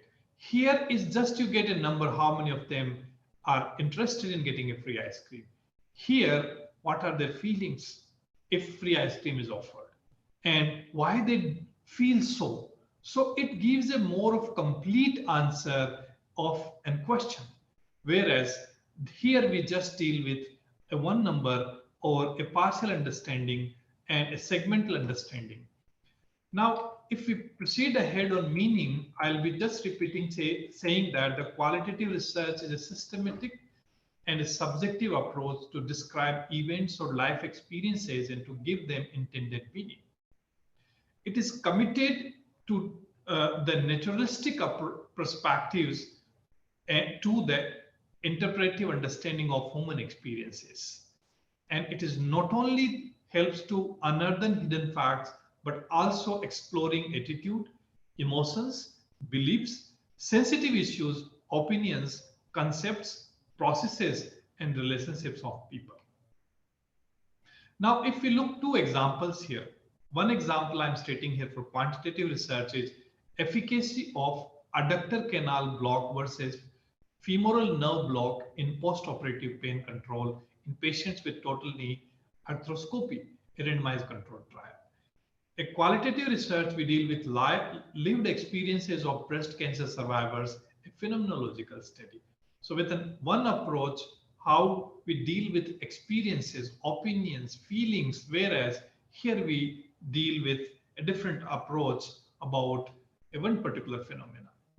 If we look into characteristics of qualitative research, we ask broad and general questions here, and collecting data consisting large words, text, images, pictures, and description of analysis of themes, and conducting inquiry in a subjective manner, and a flexible emerging structure and evaluative criteria, gathering information not in numerical form but into words and pictures. Data are typically descriptive in nature. And in analysis, we take a deep qualitative look into phenomena and understanding, and research is conducted in natural setting and no manipulations of variable happens. And manipulation of variables even does not happen in non-experimental research, but here we just observe how the things are happening. Involve respondents and active participants, and its researcher himself act as a tool into conducting a study. Why we need qualitative research? So nursing is an applied science which borrow, sorry for spelling mistake here, knowledge from basic sciences, medical sciences, behavioral sciences, and social sciences. And still this profession is surviving on the knowledge which has been borrowed. But gradually, as I said, this is youngest of science, and it started developing its own knowledge by developing its own theories. And theory development only happens when we use qualitative research approach. And to have its own body of knowledge, to expand its strong base of knowledge, qualitative research is in need of time. But unfortunately, qualitative research is not very easy to conduct. Still, it is evolving. We are understanding, and it's very cumbersome to do. And to detail why we need it, it explains what, and we use phenomenological approach. Why we use grounded theory approach. How we use action research. When we use historical research. Sociocultural aspect, we use ethnographical research. In-depth inquiry, we use case study approach. And complete understanding of phenomena, we use mixed method by quantitative and qualitative approach. And this is picking up in biomedical sciences as well. So that's the reason we need qualitative research more in nursing sciences. And that's why we are here and we are talking and you are listening. If you look into research process, how you should conduct a qualitative research, you identify a problem area or a question or an inquiry area, and then you formulate broad objectives, not a defined objective or hypothesis. And then you may review literature, but there's a different school of thought about it. Some of the researchers say, no, you should not do a literature review because otherwise you'll be biased and you will start looking only that information. So you don't do literature review, you only do literature review once you've conducted a study to understand what other people have generated on this area from different reasons. And then enter into research setting, select research approach and design, because designs are evolving in nature. They are not decided in hand. And then select a small sample. Here the sample size always very small, and the principle is data saturation. In phenomenology, 10 to 15 patients may be good enough. In ethnography, again, 15 to 20, 25 patients may be good enough. So when you get same information and there's no new information is coming, then you can stop maybe 6 patients, 8 patients, 10 patients, or 10 people.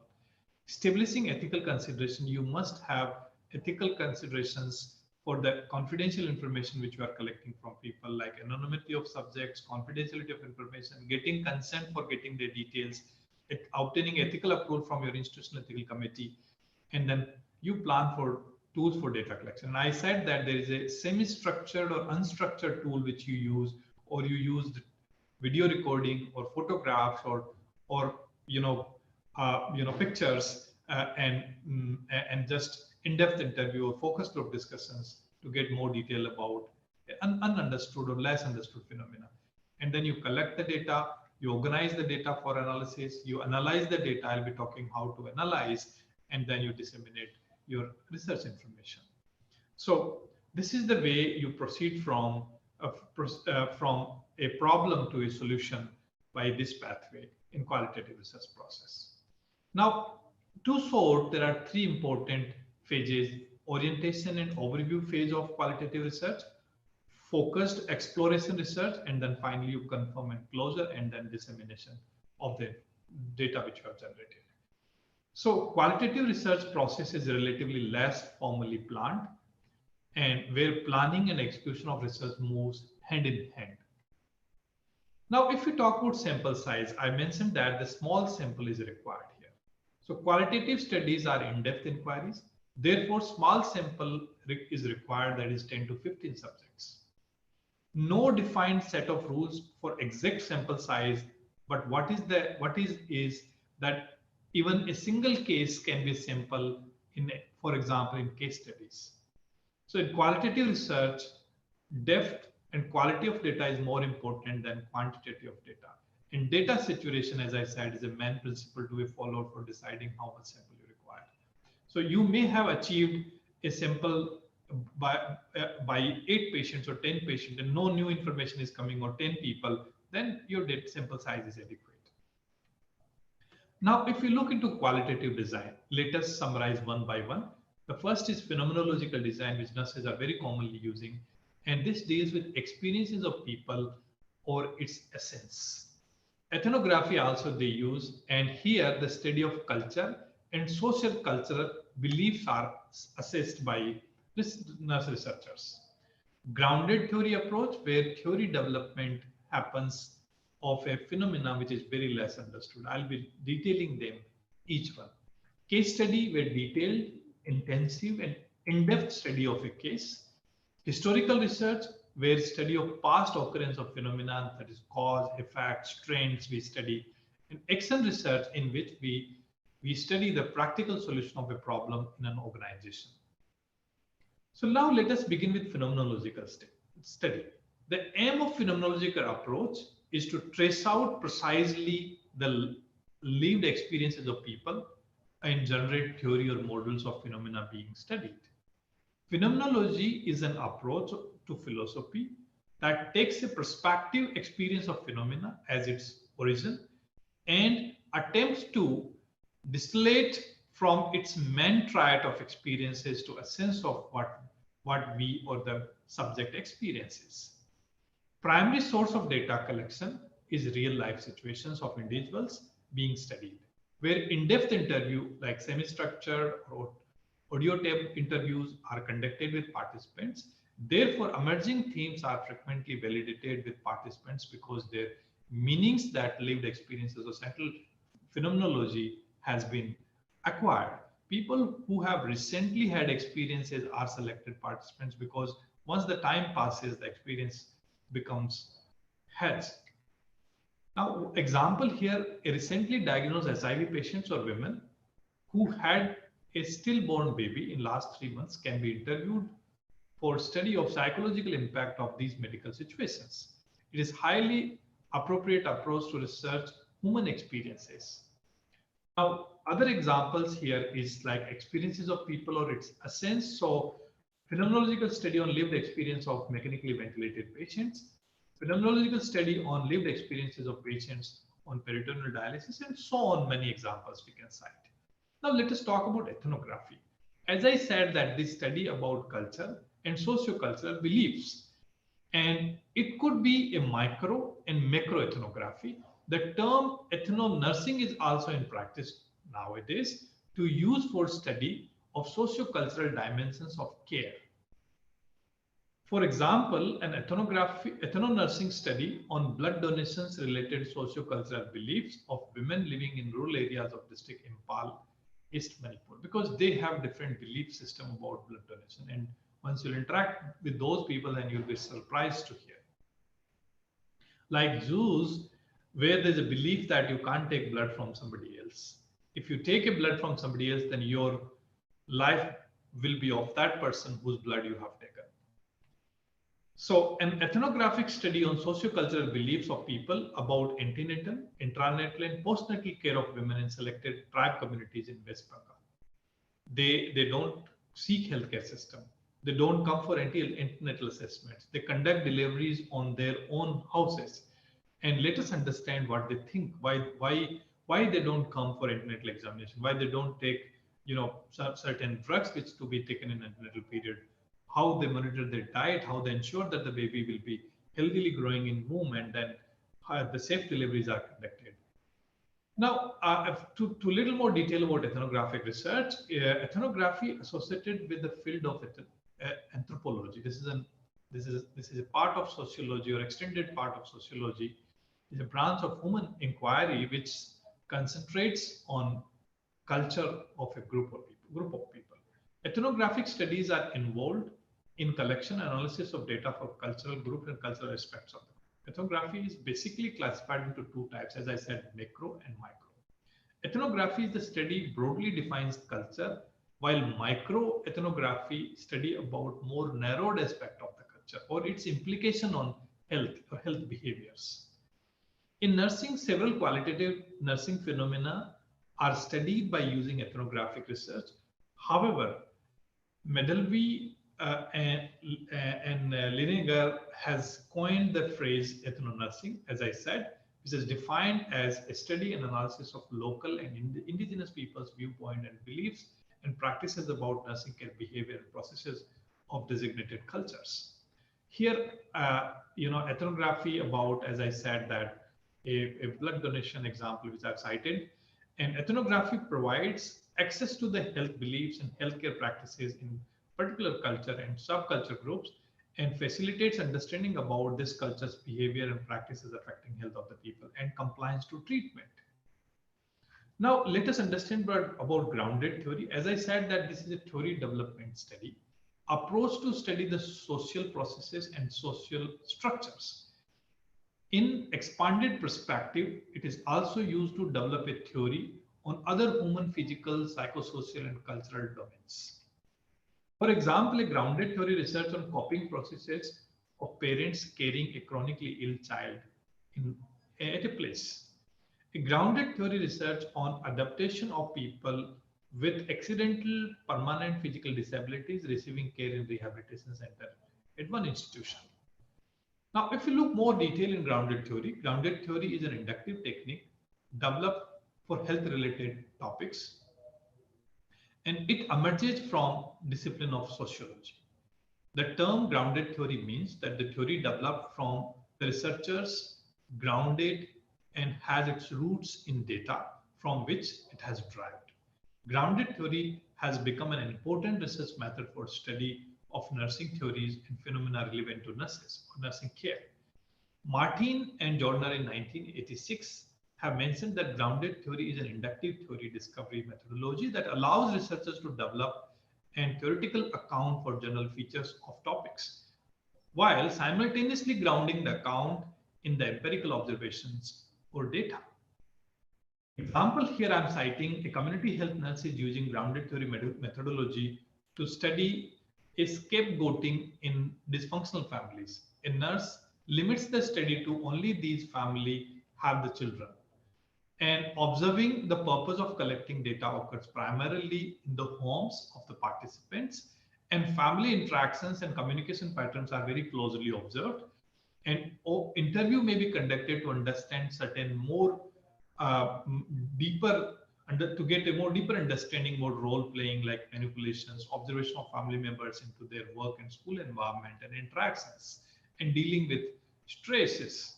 The data collection processes nurse begins from same hypothesis regarding scapegoating activity.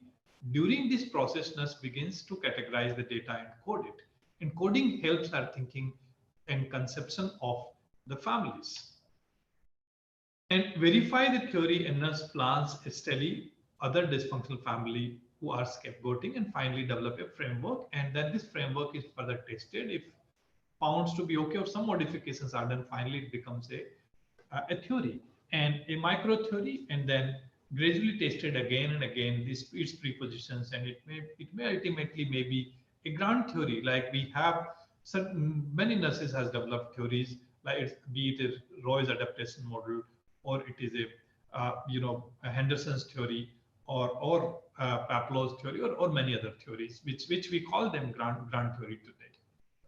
Now, grounded theory, typically grounded, research project in nursing studies tend to have sample of 25 to 50 people, or maybe less or more, where in-depth interviews and observations are collected. And maybe there will be videotape or audio tape conversations containing multiple pieces of data, and then those are analyzed. If you see there, we write, we sort, we do memoing, we do coding, we do the note taking, we do the data collection, and theory data is developed inductively from the corpus of data, and constant comparison set, and then finally we draw a theory out of it. A grounded theory study was conducted by a group of researchers which looked at how parents cope with different time when caring chronically ill child, which has this example I've given in preceding slides. The audio taped interview of 30 families who used their clinics, and following that they have brought out a finding, and then they have developed a conceptual framework on that. Let us understand next is case study. Is a detailed, intensive, in-depth study of cases, and case could be a person or an organization. Here examples are a case study on availability and utilization of emergency services in selected public hospital at Kolkata. A case study on organization and functioning of health and wellness center in Uttarakhand. Now, Government of India is bringing health and wellness center. So we would like to understand how they're organized, how they're functioning, and then we submit a report on that. So case studies are in-depth examination of people, place, and institutions. And Robson defined case study as development of detailed, intensive knowledge about a single case or small number of related cases. Case study is often used when selected cases might offer an insight into a unique situation where we can have a learning, and we can utilize this knowledge for further enhancing our quality or capabilities. And researchers want to know more particular phenomena of the real life context. Using case study methodology, researchers are able to maintain richness and complexity of concept of interest while simultaneously highlighting specific details. Here, example is a researcher is interested in end-of-life issues of terminally cancer patients. And researcher may conduct a case interviewing terminally ill patients with cancer and nurse working with hospice, and then the functioning of that particular hospice, or if home-based palliative care, and then finally draw the inferences about that. Now, in nursing sciences, case study methodology is used since a long time of in-depth study of single patients and group of patients, how the caring behavior and response of the patient happen to generate the knowledge of solving nursing problems or patients suffering with specific diseases.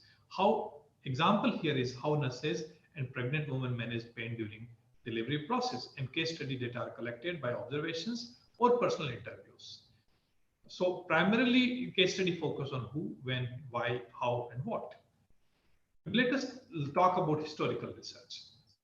In this, we undertake to answer a question concerning to causes, effects, and trends related to past events. Example here is historical research on evolution of independent nurse practitioners in Australia and India, and a historical research on trends and causes and effects of rapid expansion of nursing education during last 2 decades in India. So historical research is systematic collection and critical evaluation of data relating to past occurrence of a particular phenomena, is also tradition that relies primarily on qualitative data. Historical research is undertaken to answer the questions concerning to, as I said, causes, effects, and trends of past events, and shed a light on behavior and practices of people of present. It involves detailed analysis of what has been written and done and used and describe, explain, and interpret about the past events. Generally, historical research involves the review of written material, that is diaries, letters, newspapers, minutes of meeting, reports, and so on, but may include oral documents also. Results of historical studies contributes into clearance of understanding of past, present, and future, and we can relate and understand about nursing, healthcare, and life procedures where we'll be reaching tomorrow and future. One more example here is nurse and investigator may be interested studying professional nurses' role as an advocate for pregnant women since Second World War, and knowledge of how the advocate role has been fulfilled in the past may provide nurses with helpful information regarding how and what role might be best carried out today and then tomorrow. Historical methods of research also covers the categories such as historical, legal, documentary, bibliographies, or biographies, or identical or institutional or organizational documents and data which is available. Important existing data sources for nurse researchers are hospital records, nursing charts, physicians' order sheets, care plans statements, and they all constitute rich data source and records as an economical and convenient source of information today is in digital form has made life more easy. Now, as I said, that data for historical research could be primary and secondary. In a primary, there could be fossils, skeletal weapons, utensils, clothing, building, furniture, pictures, painting, coins, art objects, constitute law, court rulings, office records, autobiography letters, diaries, contract, will, licenses, declarations, certificates, bills, receipts, newspapers, magazine, advertisement, maps, diagrams, books, pamphlets, films, pictures, paintings, records, research reports, many more to say. And secondary source could be the textbooks or the history books or encyclopedia have quoted and testimonies about from the primary source. So how we conduct the historical research is we collect the data, we do the external criticism on data, what is their thought process, whether it's a pseudo history or real history, then we do the internal criticism, and then we finally present the facts. The historical research here, one more example is nurse research is interesting, examining the influence of early Western nurse leaders in Indian nursing from 1890 to 1950. An historical research approach would be appropriate in generating evidences how and what the actual influence was there, what has been written into textbook is a truth or facts or maybe a something different. Another example is historical evolution of political and moral content of technological instruments in obstetric surveillance and diagnosis and use of those instruments by the nurses. So you can go back and then can look for the instruments which were used in past and then try to look and get details about those instruments for what they were used and how they have evolved gradually. The nurse researchers could interview descendants, review the professional documents, read the diaries, letters, examine photographs, other sources, and then finally try to bring the facts about history. Now we have action research. So studying practical solutions of a problem in an organization is action research. Example here is an action research on solution of frequent absenteeism among critical care nurses, or an action research on management of Acinetobacter epidemic in a tertiary care hospital. So action research is a form of applied research that tries to empower people through a process of construct and uses the knowledge. Tries to find practical solution of problem existing framework of an organization, and it increases understanding of how change in one's action or practice can mutually benefit nurses within an organization. And changes are planned, which can be locally implemented in a particular organization, step up, and therefore not universally, may not be universally applicable. And it is a branch of action research is known as participatory action research, which emerged in 1940s, which was started by Kurt Lewin, a social psychologist, and is closely related to critical research. The problem is researched, changed, and re-researched within the research by participants and researchers till they find an apt solution for a problem. And it is actively co-researched by those who hope to help, and taking action through the plan and fact-finding brings about a future change into organizational actions or organizational processes. So the research process can improve nursing practice, nursing research, and the habit of thinking, ability to work in harmony with others, professional spirit will improve, nursing knowledge, actions, and consciousness will benefit from action research, as it will help organize strengthening and areas of improvement. For example, in Indian nursing colleges, foreign nursing practices are taught, But when nursing students go to hospital, they find insufficient infrastructure of nursing practices taught to them in their universities and colleges and schools. In this situation, action research may help to bridge the gap between theory and nursing practices in our own country and scenario. Now, how we collect the data in qualitative research. I said that semi-structured and unstructured tools or open-ended questions we use to collect the data in qualitative research. We do in-depth individual interviews. We do focus group discussions with 8 to 12 people. We observe, collect the images. We record the videos. We take photographs, audio and video recording, as I said, and reflective journals, field notes, transcripts, cumulative diaries, etc. We try to take, and then we collect the data in qualitative research. How we analyze the data. As I said, that it's very time consuming. Involve examining, comparing, interpreting meaningful patterns and themes, and we draw the themes then. It deals in words and is guided by favor universal rules, and we don't have any statistical formulas for that and standardized procedures. But yes, there are few methods of doing data collection, which I'll be listing. Problems with qualitative data analysis is serious risk of bias and absence of strong mean to check the biases. No universal accepted rules and standardizations. Voluminous data, large number of data cannot be condensed too much because then it will lose the richness. So how we do the data collection, describe the study sample and characteristics, order, reduce, and code, identify the themes. Summarizing the data to make interpretations like matrices, diagrams, flowcharts, passage statistical table, and narrative analysis or narrations we give under themes.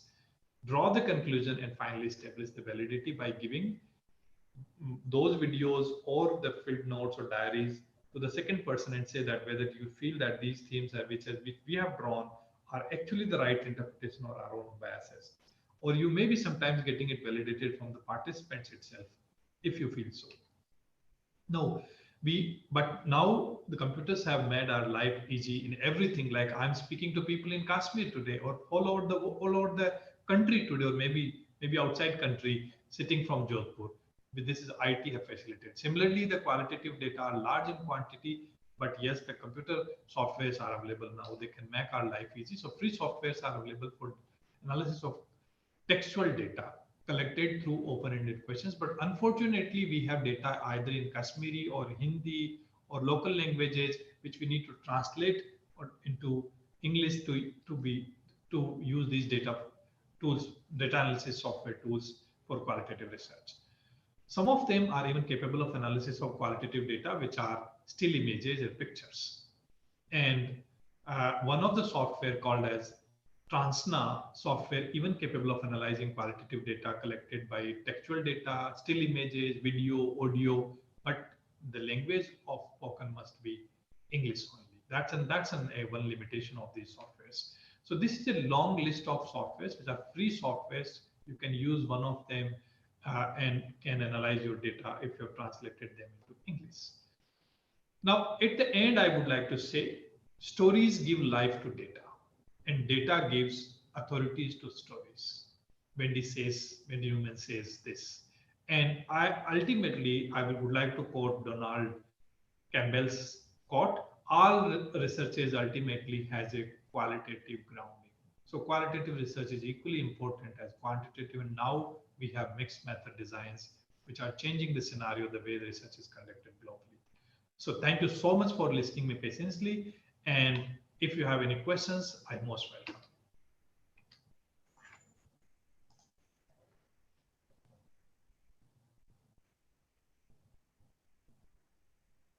Happy to see Dr. Satish on screen.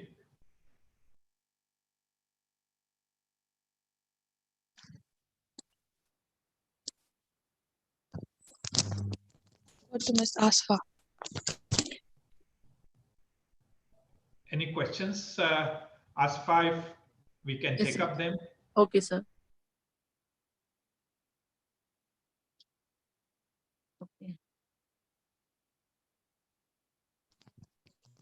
Is there any questions from the audience side? Yes, sir. There is one question from the Sunaina Rahim.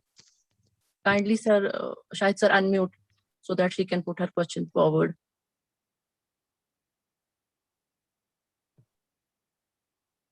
1 second, ma'am. Okay, sir. We have another participant who is having a question. I will unmute the person. Muhammad Okay. Uwais. Muhammad Uwais, you can ask your question directly to our expert speaker. Good morning, sir. First of all, I would like to thank you for your time. Sir, I just have one question, that why isn't in most of the cases are research in nursing funded by the institutions?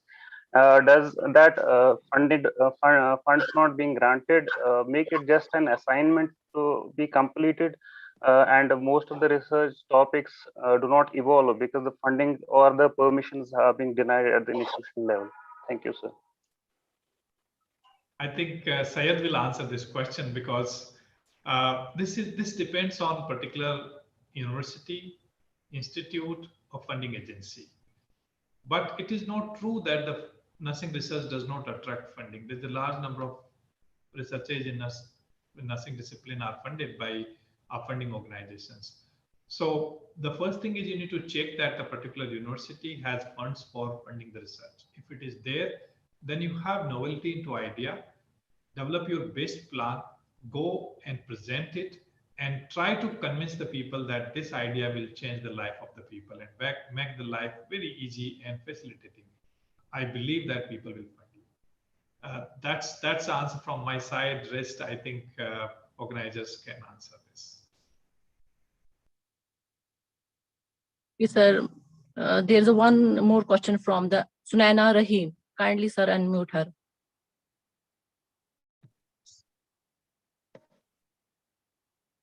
Okay, Sunaina Rahim, you can ask your question.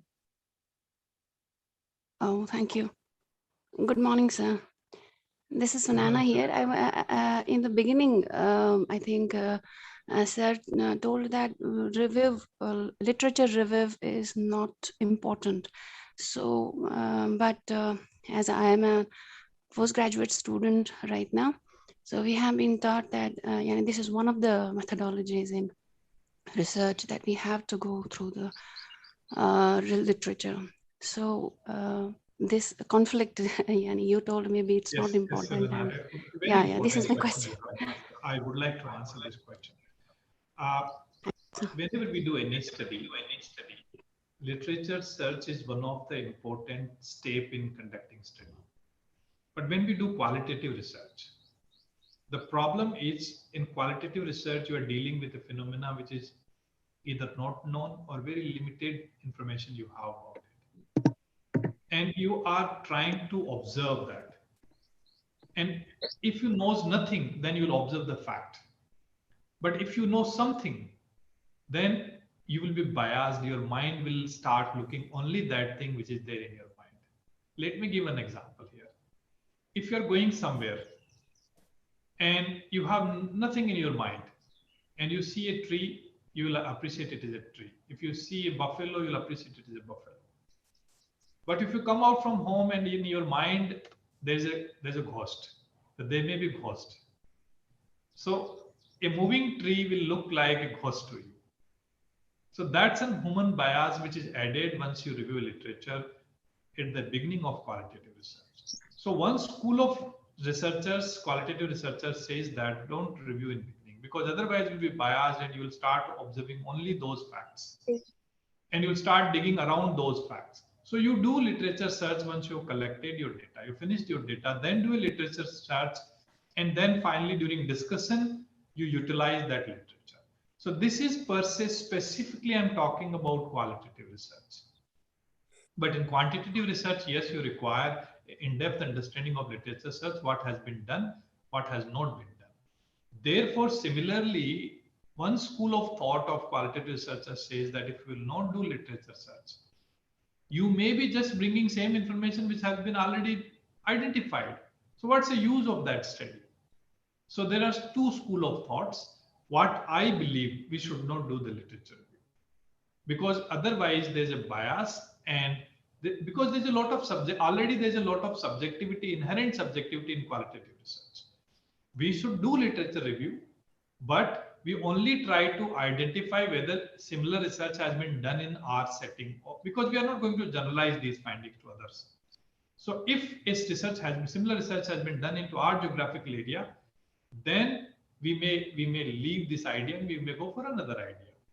If it has not been done, then conduct your study, and then before you analyze your data or discuss your data, then you do a literature search. So you try to compare and contrast with what you have found and what has been found by other researchers in other areas.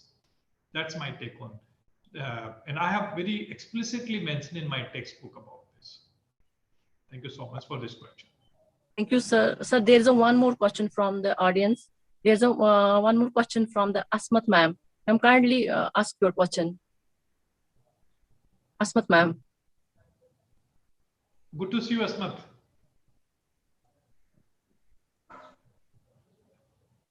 You need to unmute yourself. You're muted. Ma'am, please Asmat. unmute yourself, Asmat ma'am. Okay. Good morning, sir. Good morning, Asmat. I really felt the expression gratitude you have joining us again. You are really welcome to IUST family. Sir, my question is regarding this qualitative research. As per during my this pilot study, I felt some these issues. If I am collecting data from these healthcare professionals, but I'm not able to record their these viewers because they don't allow us. So in that case, what should we do? Okay, I'll answer your question. Before that, I can see Madam Munira on screen. Hello, ma'am. Hello, sir. Good to see. Oh, your presentation was marvelous. Thank you so much. Thank you so much for your blessings. Now, Asmat, your answer for your question is sometimes there are considerations that participant does not allow us to record. Yes, especially video. Then we should come down and say, can we record audio? They said, no, you can't record audio also. Yes. Then what is the option left with us is the field note. We must have an expert with shorthand who, or if we are have a good speed, then we should write down the in-depth interview wordings which has been spoken by the person. If he says, no, you can't note down, then we have to leave that participant and we have to ask other participant to interact and then get the data from that.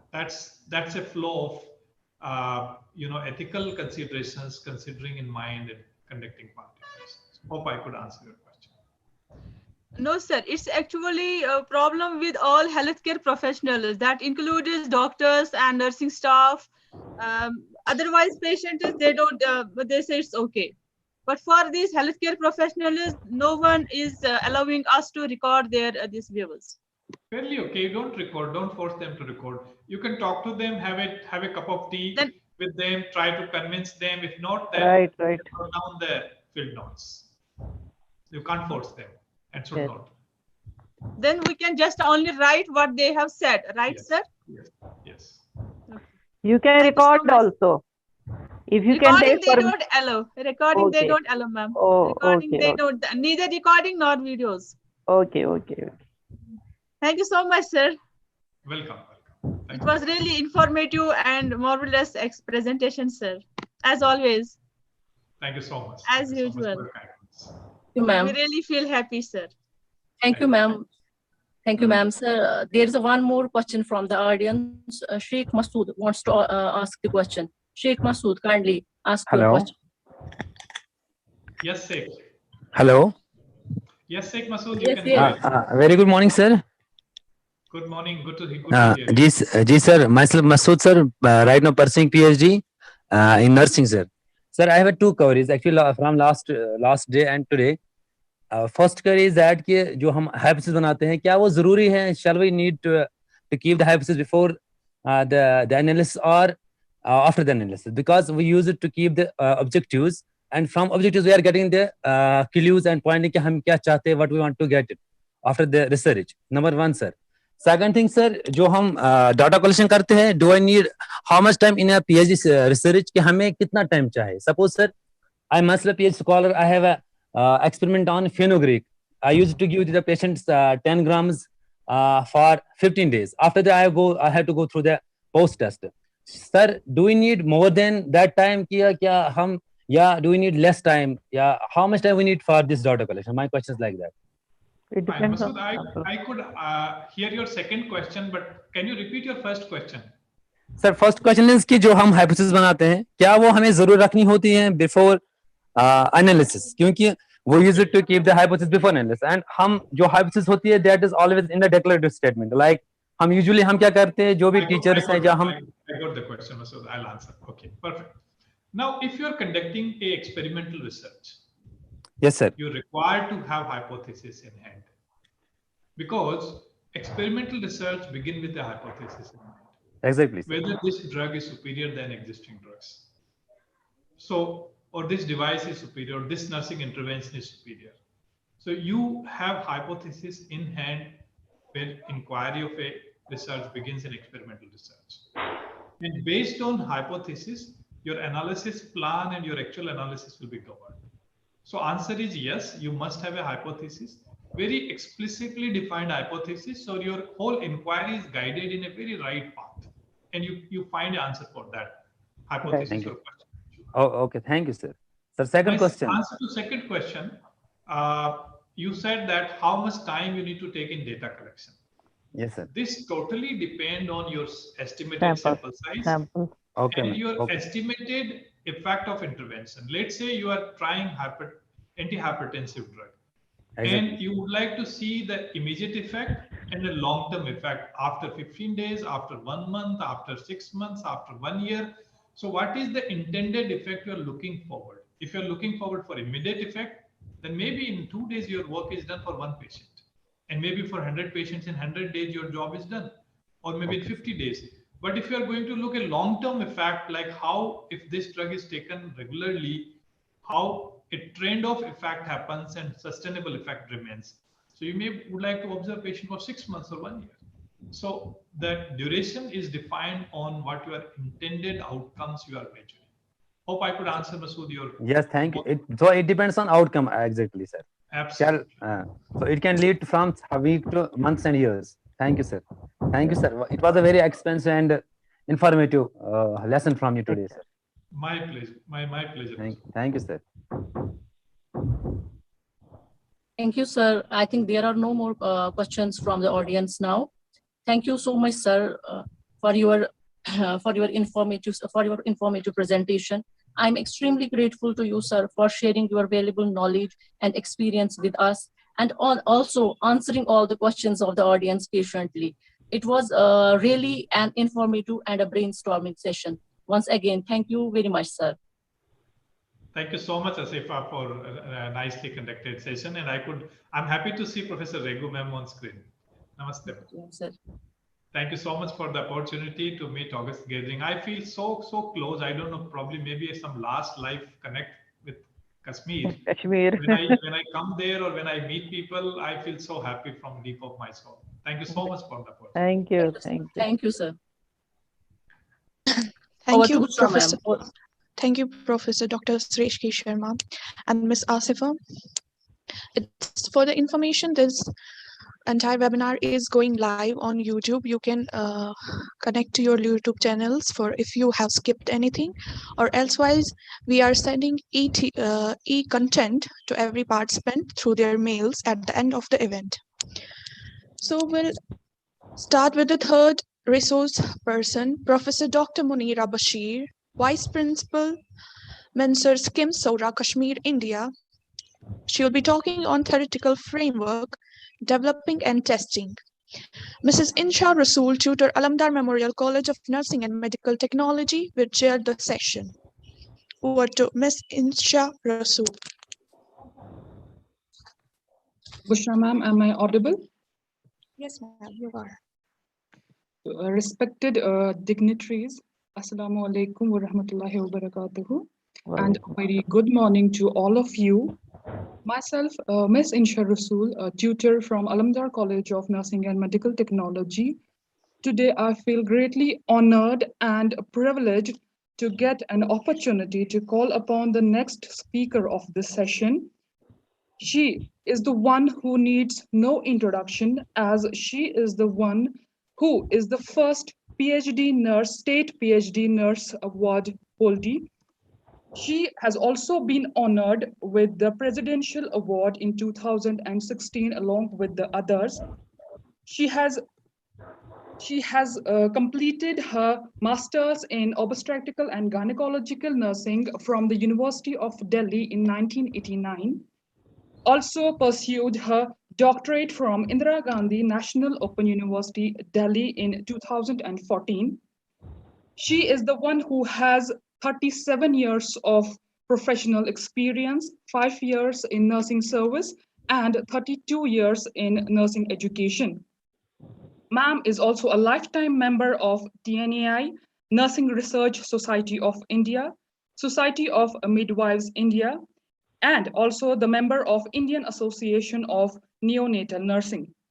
Ma'am is also the secretary for TNAI and a member of Research Committee, Curriculum Development Committee, College Management Committee, and the Student Welfare Committee. Ma'am is also the program coordinator and academic counselor for Indira Gandhi National Open University. She has published more than 65 research and review articles and also attended more than 65 conferences, workshops, and seminars at a state, national, and international level.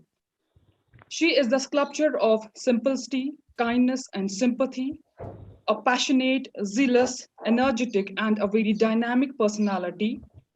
She has been my inspiration since I was a BSc nursing student, and she is my idol. Ladies and gentlemen, I'm talking about none other than Dr. Munira Kachru, Professor cum Principal, Madre Meherban College of Nursing and Research, SKIMS, Kashmir. Ma'am, please accept my heartfelt welcome to this webinar.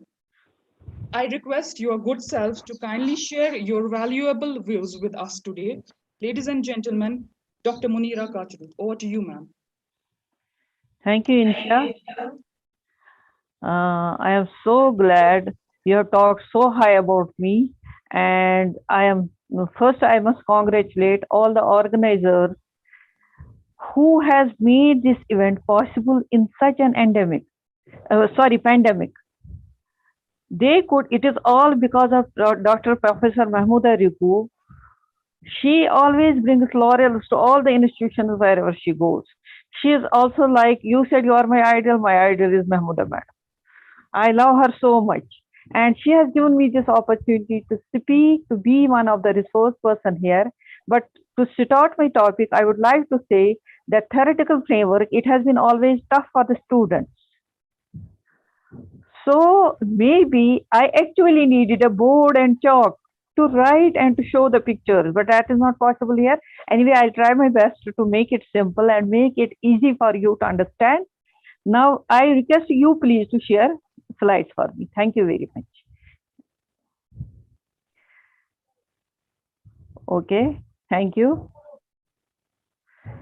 Now you see the first slide, it is theoretical frameworks is analogous to the frame of the house. When we make a house, when we build a house, we always see that the foundation of the house should be very strong. Why it should be strong? So that the whole house will be very strong itself. Same way when we are conducting any research program, the theoretical framework becomes the basis for any research program.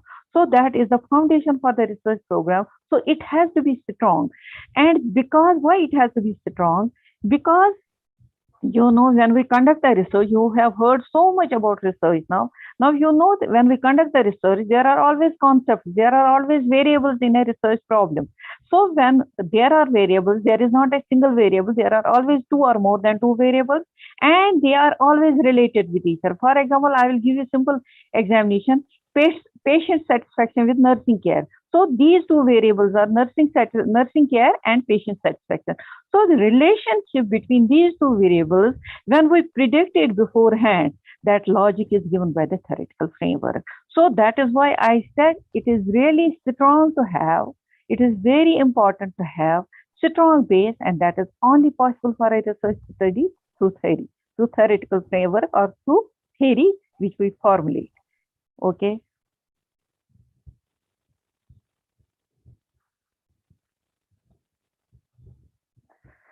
Now, research studies of high quality achieve a high level of conceptual integration when the research questions are appropriate for the chosen methods and strategies, are consistent with research evidence, and there is rational for the hypothesis to be tested and intervention to be carried. Now, as I said, that research becomes strong, research becomes more credible if a theoretical framework is properly made. So you will always find a research which is of high quality. It always has very strong theoretical or conceptual integration or conceptual base or theoretical rationale. And when it is possible only when research questions, when research problem we formulate, it has to be appropriate. When the methods we use to collect the data, it has to be best one, and it should be consistent what all our evidence is, and how we can make our hypothesis, and how we will test those hypotheses, and how the intervention, if any, how we will carry out. These all are possible in a high level research study if theoretical framework is very strong there.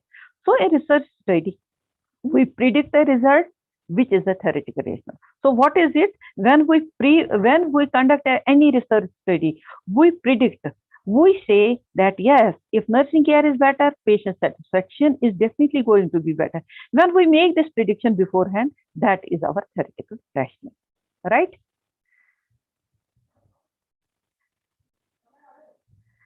Next is we hypothesize that there is difference in anxiety level. These are simply two examples I have given here. One I have already said. We hypothesize that there is difference in the anxiety level between mother and father about child illness. Our theory is that difference may be due to biological setup, social expectations, or social roles. Now we see if a child is ill, both parents are equally disturbed. They are equally distressed for the child illness. But if you see, the anxiety level will be more in mother as compared to the father. Why it is this? It is because of the biological setup of being a male. Male may feel that he will not be accepted if he shows more anxiety than the wife. So social expectations, social roles of father, or biological setup of a male person will make him to express less anxiety as compared to the mother. So we predicted this beforehand. So this prediction beforehand is that is a theoretical rationale.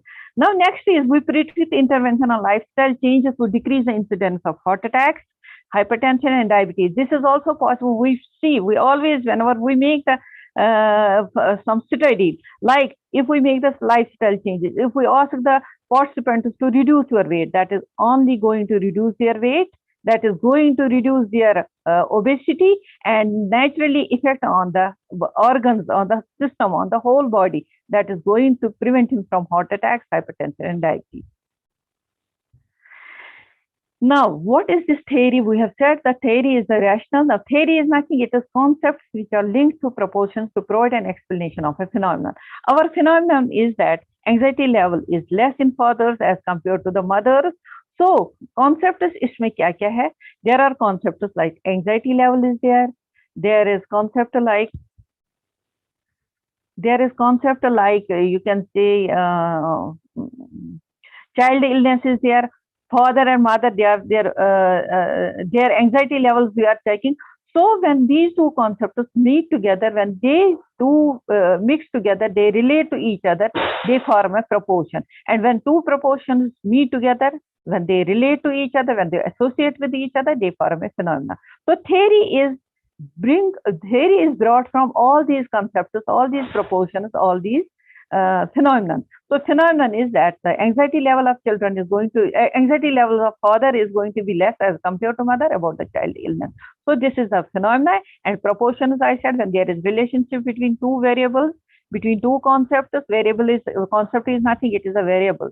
Now theory is a set of interrelated constructs, definitions, and proportions that present a systematic view of phenomena, but these are other definitions. Now constructs are also concepts, but they are not directly or indirectly, they cannot be measured. We have to make some measures, so we have to make some other measures to measure them. Now through research, scientists can either develop a theory. When nurse researchers conduct the research, they are either possible to develop a theory, or if theory is already there, they can modify it or they can evaluate it. So three things are possible with a through a nursing research, we can either develop a theory, we can either modify a theory, or we can evaluate theory. Now, framework, it is a abstract logical structure of meaning that guide the development of study. So it is simply framework is like a structure. We say this is the structure of any theoretical all variables. Variable is more specific and is measurable. Constructs, as I said, these are concepts adapted for a scientific purpose. For example, wellness. Can you measure wellness? No, it is not possible to directly. We cannot apply it. We cannot have any tests to measure this. Mental health, self-esteem. These are measurable and they can be made measurable by some different ways. I have some example here. They are concepts at very high level of abstraction that have general meaning. It is term that is neither directly nor indirectly observed, but communicates a specific idea to others and must be inferred. For example, social support is a construct which cannot be actively seen. Can you measure the social support? No. Agar hame kisi ka, if we have to see cancer patients are there and what social support they have. Colostomy patients are there, what social support they have. So social support, we can say here that it cannot be actively seen but can be inferred through assessment by counting the number of people in their family. How many members are earning there? Where from they are getting the income? Or how many friends are there in? Or asking them about the perception whether they support them or not. So social support, we can make it this way because directly we don't have any scale. So we just check it directly. Social support, we cannot check it. So we ask how many persons are there available in the family who can bring the things, for example, colostomy bag, other things, whatever are needed for the colostomy patients, who are financially supporting them. Maybe they can be relatives, they can be family members, they can be friends, they can be colleagues, they can be anybody. So social support becomes the measure. Now, construct, it is an indicator variable that measures the characteristic trait. College admission, so I have given the good example. Next. Concepts are individualized building blocks joined together in statements to create propositions. Concepts are the words or phrases that convey a unique idea or mental image that is relevant to the theory, because you cannot understand a problem statement without the concepts. Concepts only make a problem statement, like I said, satisfaction with the nursing care, patient satisfaction with the nursing care, or needle stick injury and effect of getting the, you can say, HIV or hepatitis. So hepatitis or HIV is one concept and needle stick injury is another concept. So concepts make the theory, concepts make the problem statement, concepts make the hypothesis. So concept is a term that abstractly describes and names an object or phenomena, thus providing it with a separate identity or meaning. For example, anemia is prevalent in lower socio-economic status or adolescent pregnant women. Now you can see dot here, dot means in some setting I can write here. Now anemia becomes one concept, one variable.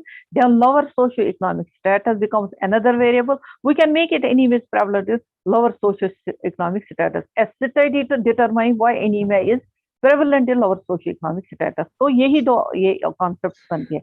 Otherwise also we can make why it is possible only in adolescent pregnant women. So we can make it, these becomes the concept. Now, other examples of concepts are like health is there. You can say health, it is defined differently by different words. If we see the conceptual definition of health, you know, if we see that conceptual which is given in the books, that is simply that health is nothing, it is absence of disease. I hope you agree with me. We usually say that it is the absence of disease. But if you see, when you check it in your research, when you want to see the healthy, if it is a term, if it is a concept to put in a research problem, the person has to give it some meaning. Now, Pepla defines health as forward movement of personality. So when a person moves forward, when he has positive attitude towards his personality, that shows he is healthy, as said by Pepla. Then Martha Rogers is another nurse theorist. She said that defined health as being what the person says it is. What person says, whether he says, I am healthy, I have headache today, I have a little, you can say, nasal congestion, I have these problems, I have that problem. So that person defines his health in that way. So Martha Rogers say, how person defines the health, that is the definition of health. Now, if we see the environment, another Nightingale says that it is everything outside the person. But Martha Rogers say, whatever lies inside a person, that is the environment. Now, proportion is a statement about relationship between two or more concepts. Like I said, it will be more clear because in some slide, I have shown how it forms the proportion concept. Now, it is nothing, it is relationship. Concept is simply a variable. Proportion is relationship between two or more concepts. Like I can show you, I can give you example here. Nightingale linked concept of environment and sunlight to the concept of health. She says that exposure, if a person gets exposure to sunlight, where is sunlight? It is in the environment. So sunlight and environment here that promotes the healing and recovery in the person. So this is the concept given by the Nightingale about the proportion. So she has said sunlight and environment is there, that is in the environment that promotes the healing. So sunlight, in other way we can say it is important if there is wound or if there is some bone problems, person can have good recovery. Now, nature of theory. If we see what is the nature of theory, like we say, whenever we make a recipe at home, insha, we make a recipe at home, we keep many ingredients, very many spices with us, like salt, pepper, you can say turmeric, other chilies and other things. So same way, whenever we are making a theory, whenever we are developing a theory, we should have basic ingredients with us, basic spices with us. And our basic spices are nothing, they are our concepts. For example, nursing concepts are, we say health, interaction, trust, adaptation. Now, if we see nursing, there are four concepts very in any research study. That is a patient. Patient is called as person. Then nursing, who is giving the care by the person. That is that is the environment. These are some important things, important concepts in nursing. Theory consists of a set of statements or proportions, each of which indicate a relationship. So without relationship, you cannot understand the nature of formation of the statement or the phenomenon. Now, relationships, maximum of the participants here are either postgraduates or some are already tutors, some had been my students. Like I can say in Shahid, Bushra, I love all these students. They were very practical. They were very, I can say, hardworking, and they have put a lot of their efforts. And I am very happy to see them here, being my resource person. I am so happy being here with me. Now, relationships here are denoted by associations with, or directly it varies with, or directly it is associated with, directly it is related to. Theory consists of an integrated set of defined concepts, existence statements, and relational statements that are present a view of the phenomena. It can be used to describe either the research or describe a phenomena or explain a phenomena, prescribe phenomena. ये भी आगे चल के समझ आएगा. Now, proportions form a logically interrelated deductive systems, that is, theory must provide a mechanism for logically arriving at a new statement from original statement. This is very, very important point here. Now, इसमें क्या होता है? For example, you are making the hypothesis that respiratory tract infections are going to get reduced if the mother keeps the baby in warm environment, or does not give, you can say, mother takes care of certain things. We can say simply certain things, or diarrheal diseases are getting controlled, or prevention of diarrheal diseases are when mother is maintaining the hygiene, mother is maintaining the breast hygiene, food hygiene, and other things.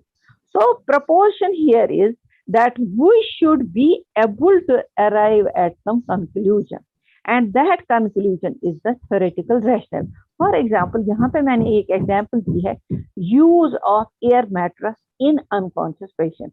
Do you think this only these two terms, use of air mattress in unconscious patient, is it giving it any meaning? No, it is not giving any meaning because this is an inductive statement. Now, second line, prevents from development of decubitus ulcer. Now, because we have reached to some conclusion, yes, use of air mattress, if we use it in an unconscious patient, it is going to prevent him from the development of decubitus ulcer. So this has now become a deductive statement because we are now able to reach to some conclusion. So this is only possible that theory must provide a mechanism. It must be made in such a way that you should be able to reach at some conclusion or some deductive statement. I think I am possible to make you to understand. Now, examples of theory. First, there is classical learning theory that you all know, like theory of reinforcement, where learning is improved. Like, for example, an aggressive child is rewarded for quiet play, and you will see that he exhibits less aggressive behavior. This is simply he has learned that if he remains quiet, he is given some reward. Same way, a rehabilitative patient's self-care ability will improve if he or she is praised for any such activity. If a patient is rehabilitative, he was a CVA patient, now he is given some, you can say, ball in the hand and made to work. He feels that he is able to move the ball in the hand, or he is able to move or lift the hand little bit. That means his self-care activity is improving. So he will, when it is praised, yes, you can do it. Yes, you have done it. Try it, keep on doing it, keep on doing, you can do it. Just little bit more lifting, little bit more lifting. When you praise a patient like this, or your participant like this, you will say his rehabilitative activities for self-care will improve. So this is simply conditioning or learning. So that is also a theory. Now, a classical theory comprises a set of propositions that indicate relationship among the concepts. Construct is denoted by association. ये मैंने पहले ही बता दिया that there is significant association between needle stick injury and hepatitis B, that all you agree. Now, where from the theories come? What is the origin of the theory? Theories are not discovered. It is not somewhere in the sea and you will go and find out a theory. No, like Columbus discovered the America, it is not like this. You have to create. When you are a researcher, when you are a scholar, and you are conducting, you are investigating some problem, you have to create a theory and you have to invent it. Now, how it is possible? Building of theory depends not only on observable factors in the environment, but also on the scientific basis of putting the facts together and making a sense of them. For example, hand washing reduces corrosion. Like मैंने अभी बता दिया that air mattress in unconscious patient, it was not carrying any meaning unless and until you have given it some shape. That use of air mattress in unconscious patient is going to reduce the chances of decubitus ulcer. So that means now we have reached to some conclusion, and that putting these factors together, putting these concepts together, you are able to make a theory. What is theory? Theory is all this, putting the factors together, putting these concepts together. So theory construction is creative and intellectual. You should be able, you should have that intellectual power, how to put it into the how to put the factors together, how to put the concepts together, and how to make it meaningful. That is, anybody who has these abilities, who has ability of knitting these observations together and has knowledge, they can be able to make the theories. Theories may get changed on the basis of new observations, latest evidence, and advanced knowledge. Like previously, we can say, previously surgeries we can say now there is so much of development in technology. Like today we can say it was not possible previously to do the presentation when I am at home or I am in college in my own place. Now it is possible. So theories also keep on changing because of these never developments, never observations, and advanced knowledge. Theories are generated by using inductive processes, जो मैंने पहले भी बताया, use of air mattress, and we have to reach at some deductive approach. That is, it will help us to test the prediction. That means decubitus ulcer can be prevented. Importance of theories in research. It identifies starting point of research problem. अगर हम theory नहीं रखेंगे, हम कहते हैं theoretical framework का क्या काम है, थ्योरी से आप देखो, आपको पता चलता है how I have to go in my research. When you give it a shape, when you give it a structure, you put on the left side, you put the input, on the right side, you put the output. You know how you have to proceed. So starting point research का पता चलता है, establish the vision to which problem is directed, problem identify करने में मदद करता है, then it makes you how you have to direct your problem and how you have to define each problem statement, each concept. Now theoretical and conceptual framework. Now, framework, I already said it is a structure where all these concepts show the relationship. Now, there are two terms. There is a theoretical framework and conceptual framework.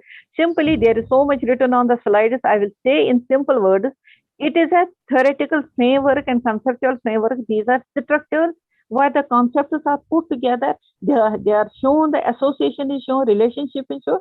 But the theoretical framework is based on some particular theory like Imogen King, self-care, Imogen King goal and attainment theory, Callister Roy's, you can say adaptation theory, or Orem's self-care theory. So on that basis, we give the structure, we give the framework to our research, whole problem and other concepts.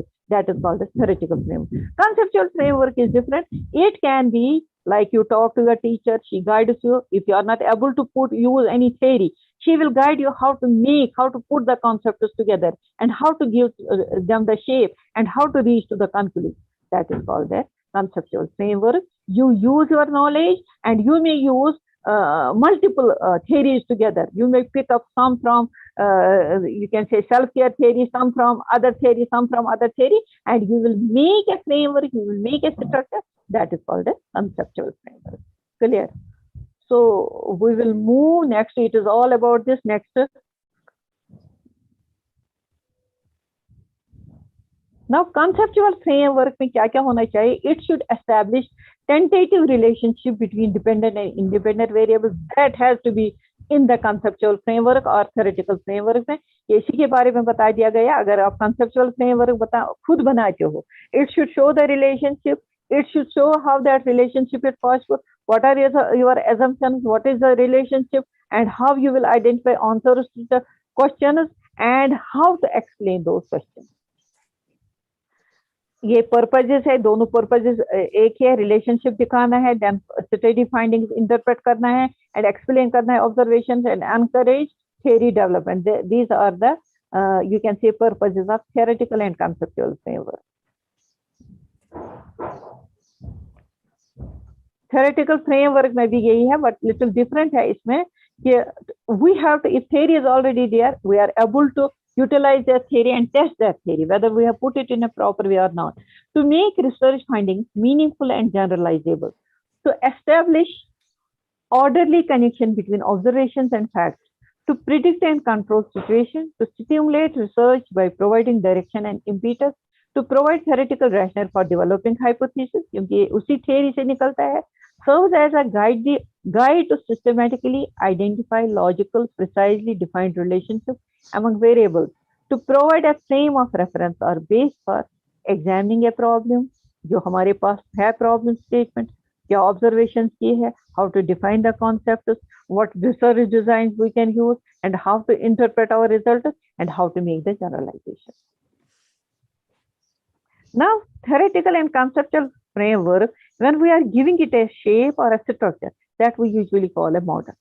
Theoretical structure or theoretical. We say conceptual model, theoretical model, if you agree with me, because that model is also a symbolic representation which helps the researcher to extract abstract concepts and relationships easily using minimal words. Because we don't use the details here, so in model we use minimal words. It can be represented schematically or mathematically, also called as conceptual map. आपने खुद देखा है, जैसे कोई building बनाता है तो पहले उसका मॉडल बनाते हैं, या किसी को कुछ बनाना है, कोई बिल्डिंग बनानी है, उसका मैप बनाते हैं. So it is a conceptual map. It helps you in directing how you have to go, what all should be where, how you have to put the concepts together, where should be your storeroom, for example, in a house, where should be your bathroom, where should be your other things. So same way, when you are putting a map, you use minimum wordings there, and it shows you how you have to go, because everything is put in a abstract way, in a best way, in your good way. It has all mathematical and schematical representation. Model is a schematic representation of interactions between and among concepts, help us to understand ideas precisely. Like you can say, you have to make a box, then arrow, then again you can show some other diagram. So this shows whatever is available in this box, it directly goes to the third box, which is in the form of cross or plus. Now I can show you examples of some theoretical and conceptual framework. Now, this is a conceptual framework. For example, you can see your study is what are the factors, a study to identify the factors which influence the academic performance of nursing students. Now, your students are confused. I see presently also students come, madam, mere se theory nahi banti. I see students get very panic when they have to make the theoretical framework and they are all the time disturbed. Madam, समझ नहीं आता है क्या आता है. अब मैंने एक चीज बनाया, मैंने बहुत सारी theories का बनाया है एक साथ. So I give them कि कैसे बनाना है. Now, in some, the theory does not fit in their research problem. So there comes the conceptual framework. For example, यहाँ पे मैंने एक example the. Your study is to identify the factors which influence the academic performance of nursing students. So academic performance is the main. So we have put it in the center box. Now on the right side, we have put positive factors, negative factors, and on the left side, we have put positive factors. Now, if you see positive factors for academic performance, if you are highly motivated, naturally you will study well and you will perform better. Intelligence will also affect and good grades in your past school. And one more thing I can add here, there can be many other factors. I have put only 3, like interest. Then hostel facilities, that also helps us. Your good, your health, सब कुछ इसमें होता है. Now negative factors में होता है. For example, you are in the hostel, you don't get good food there, you remain ill all the time. So you hardly get the time to study. Decrease interest. You are not interested in nursing, or you are not interested in the particular field in which you have been admitted.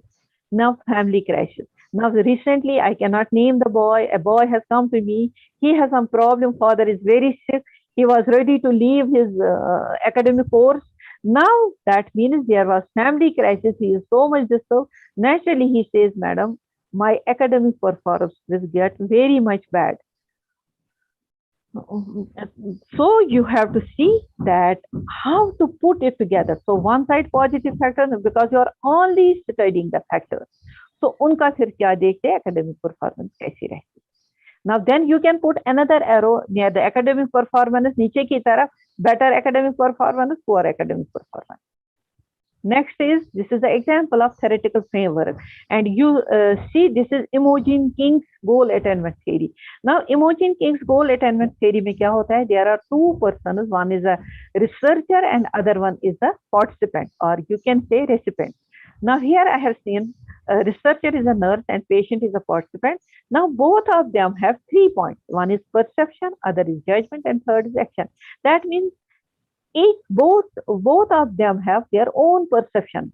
Nurse has perception about the patient that he doesn't have good knowledge about the particular subject, and patient feels that yes, I lack knowledge about colostomy care, for example.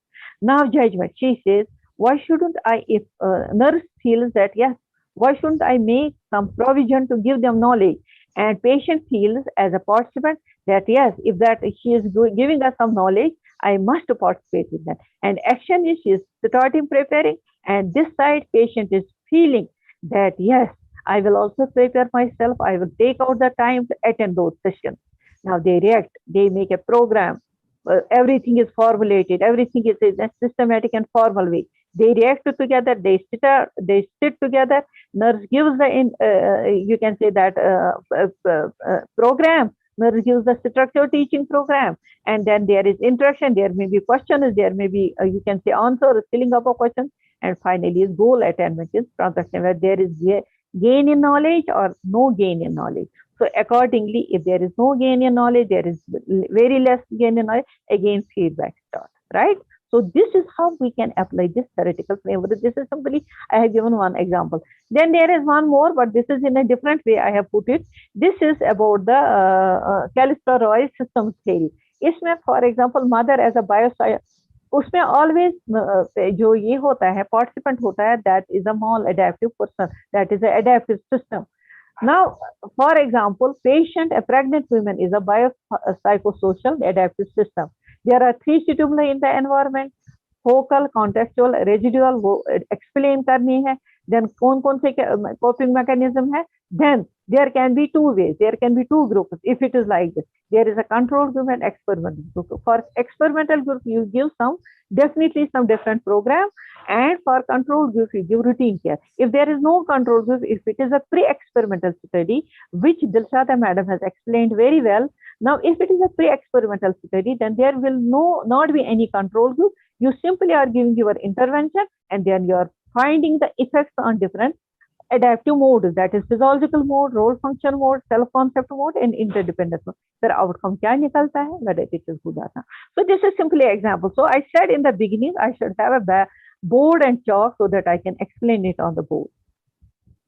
Now, ये भी मैंने शुरू में बता दिया that this is a process how to make the hypothesis. Now, the theory has concepts. Now, in this you see there are three concepts. For example, problem statement में three key concepts है. Needle same air mattress, use of air mattress in unconscious patients prevents from decubitus ulcer. Let me say this fits here.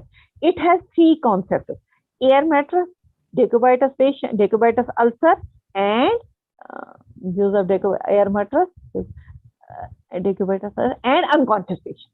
Sorry, so these three concepts, when two concepts meet together, for example, air mattress in unconscious patient, it forms a proportion. So when these meet with the third one, prevent us from decubitus ulcer, so you are able to make the statement, and that statement you have to put in the hypothesis form. So hypothesis should express the relation variables in an unambiguous, precise manner, and they should be based on the proportions that evolve from the theoretical. So आपकी hypothesis भी बन गई, इन्हीं से theory से ही बन गई. So there was question from Masood that can we make the hypothesis in the beginning? Yes, for experimental studies you are supposed to make the hypothesis in the beginning, and for non-experimental you can make the assumption. Now, how to test the hypothesis? Now, hypothesis you have generated, you are able to make the hypothesis. Select the individual subject to participate in the study. Now you have made the tool, you will make the individuals, जो भी कोई आपके participants है, you will call them and you will collect the data from them. Using instruments that will be valid and reliable to measure the variables. Developing a method of systematically collecting the information needed to test the hypothetical relationship. Then उसके बाद ये simply इसमें क्या है, जब hypothesis आपके पास है, फिर आपको इसको कैसे test करना है, you should have tool in your hand, you should have intervention, if any, in your hand. Then you have to make you have to give the instrument to the either in the form of interview schedule or questionnaire to the participants. When they fill it up, then you gather the data, you enter in the Word, Excel or SSP. So उसके बाद आपको करना, या statistician को दोगे, they will interpret the results out of that, and you will be able to find out. For example, there is going to be, you will say, the needles, this use of air mattress is going to reduce the chances of decubitus ulcer in patients, in unconscious patients. So you will prove at the end of interpretation that yes, our results are positive. Yes, results are positive. That means patients decubitus ulcer, it is controlled to a lot. Now, relationship between theory and research, it is reciprocal. Theory plays a dual and continuing role in theory building and testing, and research. And theory guides and generates idea for the research. क्या क्या करना है उसको guide करता है. Research assesses the worth of the theory.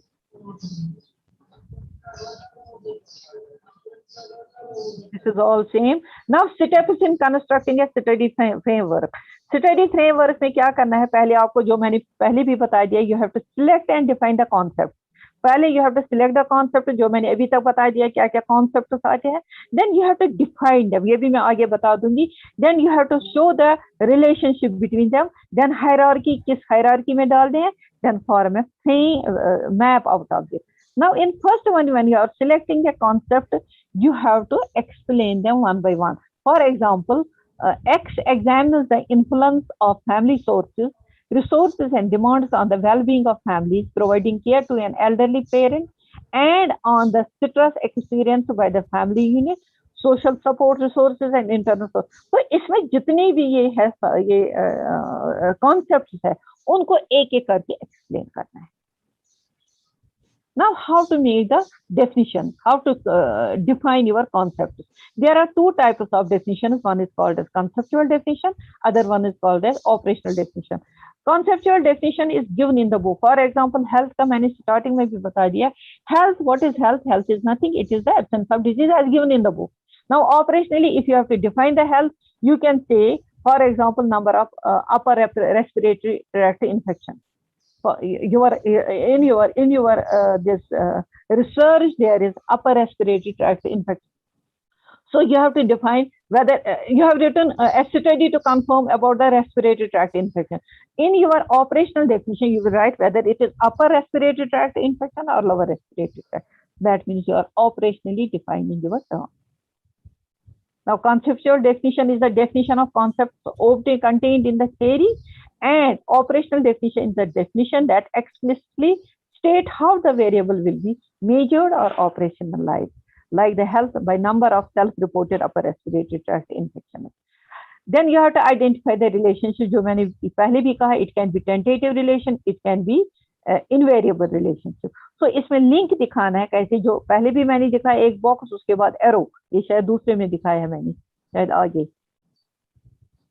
This you can see. For example, theory leads to concepts lead to proportions, and proportions to lead to hypothesis. So concept is air matters and decubitus ulcer. For example, 2. Proportion is air matters and decubitus ulcer, and hypothesis is decrease in occurrence of decubitus ulcer with use of air. So you have to define these. You have to show the relationship. Then you have to construct a map, a structure. Now you have to formulate. इसमें क्या होता है? The following information must be available for making the map. First is a clear problem and purpose statement. The concept of interest should be there. It should be conceptual definition should be there. Then there should be results of those literature. The relational statement should show the link. Then identify and analyze the existing theories. Then identify the existing conceptual models and link the relationship with hypotheses, questions, and objectives. Steps of developing, arrange the concepts in sequence. अब जब ये concept या model बनाना है या theoretical framework, इनको sequence में डालना है. पहले ही मैंने कहा left to right we go. Left में मैंने जैसे अभी आपको दिखाया conceptual framework या theoretical framework, left side में है input, right side में है output. So इसी तरह से डालने हैं, boxes डालने हैं, arrows डालना है, so that you will develop the conceptual map. I think I am taking the time. So here you can see input is lack of practice. Throughput is pre-test, intervention and post-test, and output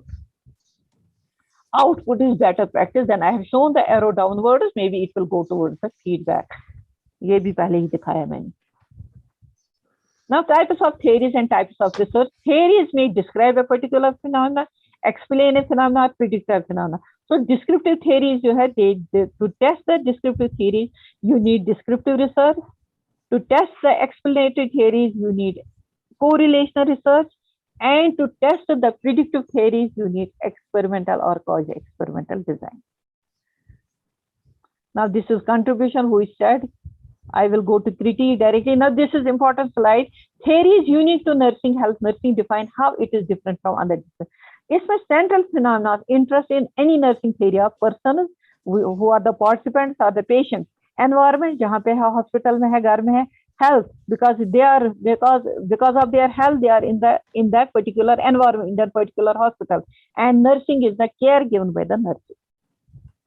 Now, if you have to critique the theoretical framework, you have to see, is it properly defined? Is the framework consistent with what is being studied? Or the terms operationally defined? Or is the reviewable literature made properly, and are the hypotheses formulated, they are logical, and is the relationship clearly defined? Is it borrowed from any other discipline, or is it from the nursing, or the instrument is able to measure what it is intended to measure, and are the findings related to theoretical rationale? Now, there are some of the theories, I will not say, I will just name them. Common, जो मैंने पहले भी बता दिया, open system model theory of Imogen King. Then conservation model, Myra Levine. Theory of the deliberate nursing process, Ida Jean Orlando. Then healthcare system model, Betty Newman. Health as expanding consciousness, Margaret Newman. Then self-care model as by Dorothea Oram. उसमें पता है इसमें तीन चीजें होती है, wholly compensatory, because I have seen students apply this also, partially compensatory and supportive education. Then model of unitary human beings, Martha Rogers, adaptive models, Sister Callister Roy, जो मैंने application भी दिखाई. Then Johnson's behavioral system model, then theory of culture, care, diversity and university, that is Leninger, and human care theory, Jean Watson. So that is all about the theories. I have not explained them because you will be studying them separately. My topic given to me was only how I have to develop the theories and how to test them. Thank you very much. If there is any question. Thank you so much, ma'am. I'll throw the floor open for a discussion. If anyone has any sort of questions or queries, he may put forward, please. Thank you.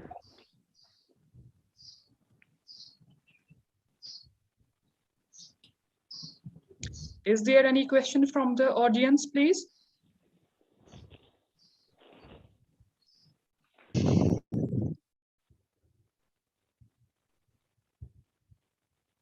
If anyone has any question, please put in the chat box. So thank you so much, ma'am. Thank you so much for this valuable information, as it was a very much important topic. All the students are confused about theoretical framework, how to frame it. It was very, very informative. Thank you so much. I will say here, if any student from any college has any problem in developing the theory, they are most welcome to me. Thank you, Insha. Thank you, Bushra. Thank you, Shahid. And thank you, others, all others. And a great thank to Mahmooda madam. I am really thankful to her. Okay, all the best for other programs. Over to you, Bushra ma'am. Thank you, Professor Dr. Munira Bashir. Thank you, Mrs. Insha Rasool. It was scheduled that Dr. Ruth will be speaking next, but unfortunately, due to her timing, and we are very thankful to our next resource person who was ever ready to speak anytime. The fourth resource person of today's event, Professor Rafiqa Bashir, Principal cum Professor, Rajiv Gandhi College of Nursing, Jammu, India, will be talking on evidence-based practice, and Mrs. Fahmida Mahmood, Tutor, Alamdar Memorial College of Nursing and Medical Technology, will chair the event. Over to Ms. Fahmida Mahmood. Thank you, Bushra ma'am. Am I audible? Yes, ma'am. Yes, ma'am, you are. Okay, thank you, ma'am.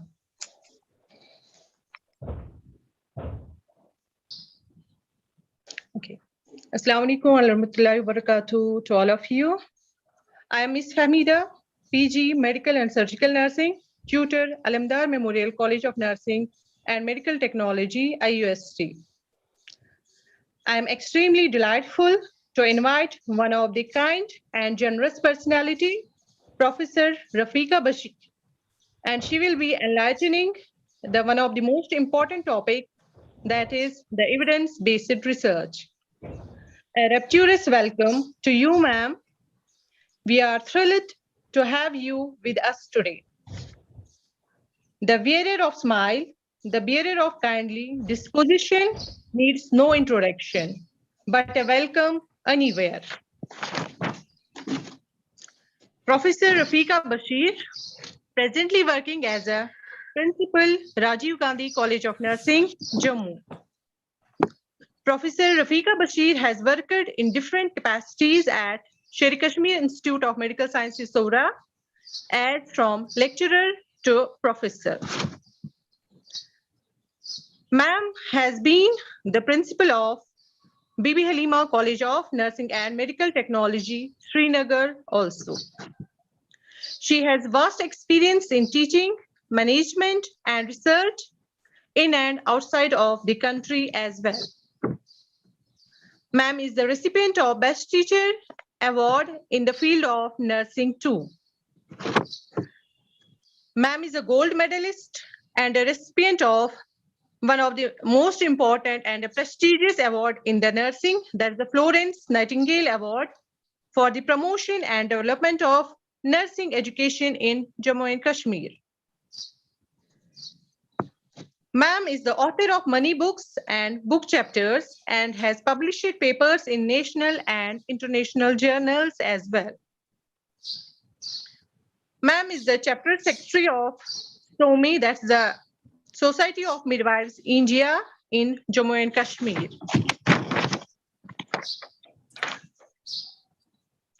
Ma'am is the instructor and facilitator for the neonatal resuscitation Golden Minute project at national level. She has served TNI in different positions. She has been the SNI advisory, secretary, as well as the chairperson. Ma'am is presently the board member of the Jammu University. Thank you, ma'am, for being with us. Over to you, ma'am. Thank you very much, Hamida. Am I audible? Yes, ma'am. Okay. Very nice and very good afternoon to everybody. To be a part of this organizing family, and my sincere thanks goes to everybody, especially to my dear Mahmoud Arigu madam, who really initiated me and asked me to take part in this webinar. Now, I am thankful to all of you, I see many faces who are my students and I've been always with them. So very nice to see you on the screen. And my thanks goes to everybody for giving me this chance to speak on this webinar. Now, let me take you to a different view from the today's topics. There are many speakers regarding the research, but my topic is a little bit different, not different, but little bit different, which is, I will not be talking of the research and education and training, but I will be dealing with the practice. So my this topic is evidence-based practice. All of you have seen it, you are doing it since we have joined the nursing, and nursing itself is a evidence-based practice, so we are not uncommon to it. Now, I had a question regarding this, that what does evidence-based practice mean to nurses? We all are nurses, we have it. So what does it mean to us? Number one, it is an empowering approach of care. If we will see that it gives tools that need to become a change models for improving the healthcare outcomes. It also tells us, it guides us what are our observations, what are our care, how much experts we are, and what is its outcome. So this is the first thing, just to start with my topic. Now, what is evidence-based practice? It is a problem-solving approach. May I have the first slide, please? Evidence-based practice is a problem-solving approach to the delivery of healthcare that integrates the best evidence from the studies, patient care data with the experts and point of preference and values. This has been defined by given by the Fineout and Overholt in 2003. Then what it means to us, if we say a problem solving, now problem solving, when we talk of problem solving, there is a systematic steps in solving the problem. That is, when we have a problem, we are defining the problem, then we find some alternatives, we find its cause, then we apply the priorities, we get the answer, then we implement it, and then we evaluate it. That is the problem solving. So same is with this evidence-based practice. So it is also like a problem solving approach. What we evaluate our patient care. Second, evidence-based practice approach is evidence-based practice is an approach to clinical practice that incorporates the best evidences from well-designed studies, patient values, preferences, clinical expertise, making a decision about the patient care. So it's not only what care we give. Unless we have the environment, we have the evidences, we have the patient, we have its references, we have its preferences, we have its values, then only we can put it, give the care.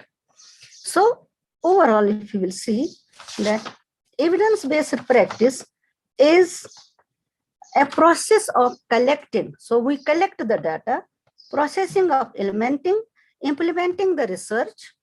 Where from we will get the data? That we will get from the research. You have been already taught about so many steps of research and data collection and other things. Now, to improve these clinical practices, work environment and outcome of the patient. So overall, we can say that healthcare that is evidence-based and conducted in a caring, context that leads to better clinical decisions, patient outcome, gaining knowledge as per ABB processes applied. This gives a tool to the nurses, to the clinicians for importing the best practices and transforming the healthcare. Next slide, please. Next slide, please. Hello. So if we'll go to the definition. Now, how we define the evidence-based practice? What I have given you from the introduction, that when we have evidences, so we absolute the last ones. Of course, it gives us an idea when we go for the literature that what has been done. But what is the present? That is the evidence-based. So evidence-based means abandoning outdated care delivery practices and chooses the effective, scientifically validated method to meet the individual patient's needs. Now, evidence-based practice is an approach that aims to improve the process through which the quality scientific research evidence can be obtained and translated into practical decisions to improve the health care. Now, here I will add something that nurses use evidence-based practice principles to make optimal decisions. They have to decide if there is a patient, unconscious patient, emergency patient, so they cannot wait for this, but they have to take a decision. So they apply all these evidence-based practice principles and to make the decisions about patient care. Where nurses integrate, how come they will take the decision? Because they had already experience about the research evidence, clinical expertise, and patient's values and preferences. So these three together, that is research evidence. Research evidence means what the evidences they had, like we give oxygen. So somebody has taught them, somebody has told them, okay, you do this, you do that, how to initiate, how to regulate. Then the clinical expertise, they have become perfect in the clinicals, in the hospitals, and keeping in view the patient's values and preferences, then they take the decisions. So evidences only does not make decisions, but full integration of these three components into clinical decisions to enhance the opportunity for optimal clinical and decisions and quality of care. So it will improve the quality of care. Next slide, please. Now, I have told you that it has evidence-based practice has three components, three steps. Number one is research evidence, clinical expertise, then patient values and circumstances. Now, where from the evidences we will get? Number one, the evidences we will get from the RCT, that is randomized control trial. So many speakers spoke on this, how to control, like Dilshada madam was telling me, we have two groups. One is experimental group, one is control group. So in that we take some of the evidences that, okay, this study has been done this, and it shows us that we should apply it like this. Then laboratory experiments, when we learn it from the laboratories, clinical trials, epidemiological research, outcome research, qualitative research, and also expert practices, knowledge, and inductive reasoning, that is logical reasoning. So in this we say, like presently we say IVF, like we say pandemic 19. Many researches have been done. Many trials have been done on vaccines, on PPE, on wear masks. So these are on the trials, and out of that, what we got evidences, we are following that. Then clinical expertise. Clinical expertise here we mean whatever the knowledge has been gained from the practice over time. That means the practitioners. Then when we put a logic, that is the reasoning, what is the reason behind it?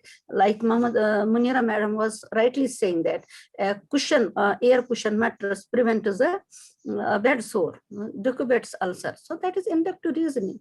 We have been giving a reason. Okay, when we apply this, it can increase the comfort of the patient. Then patient's values and circumstances. Sometimes somebody already said that Asmat madam has posed a question that patients are not willing to write it or to give us consent to record it. So that is the patient is not preferring that they should have their recording. So there are, but whenever we do evidence-based practice, we cannot force a patient. No, we have to see their condition. We have to see their needs, the psychological needs, social needs, physical needs, religious needs. Then what are their concerns about the care, expectation, what they expect, financial resources, social support, who is behind them, who is taking care of them, which relative is with them, how much support is there. So because of this, they will, like, there is a financial resource. The patient must be thinking that investigations are very costly. He cannot go for all these investigations. Hospital stay is a burden for him. So all those circumstances and values we have to keep in mind while we practice the EBP. Next slide, please. Now, evidence based practice versus nursing research. Sometimes they say it is one and the same. It's not the same, because you have read so many things about the nursing research, and how can we differentiate it? Now, nursing research, just a little bit I will convey to you, but because you have been already dealing with from 2 days.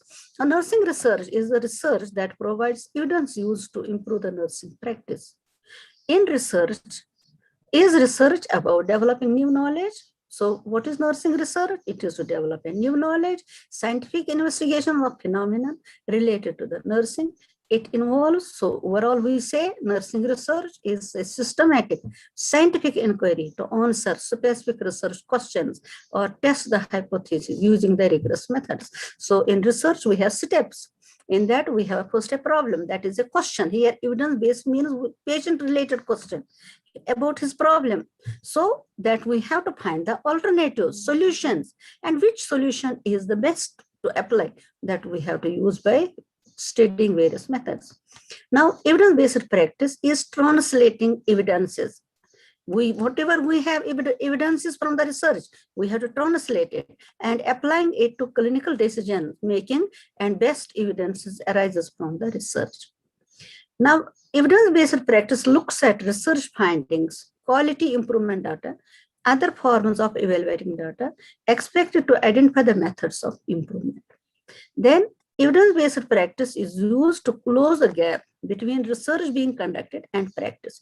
How much research has been done, whether it is applicable in the clinical area, in practice. So if we say research practice gap. There are challenges for the nurses to look at why behind existing methods and processes in the setting of the improvement of this patient care. Now here, if you will see nursing back when we were starting nursing, so our procedures were different, our nursing was different. Now you see today's nursing.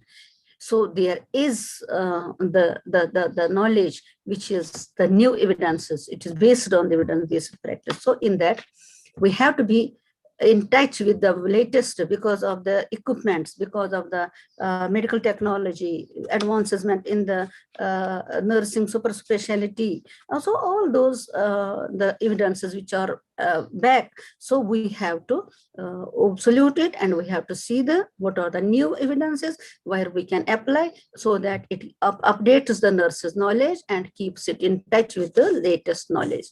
The importance of evidence-based nursing research is it helps the nurses provide high quality care based on the research and knowledge. Now, how do we apply it? Because when we have the latest knowledge, when we have this evidence-based knowledge, the healthcare system will improve. The cost of the care will be less, and the quality of nursing care will be more. Then integrated clinical expertise. So already I told you why, like we have outdated equipments.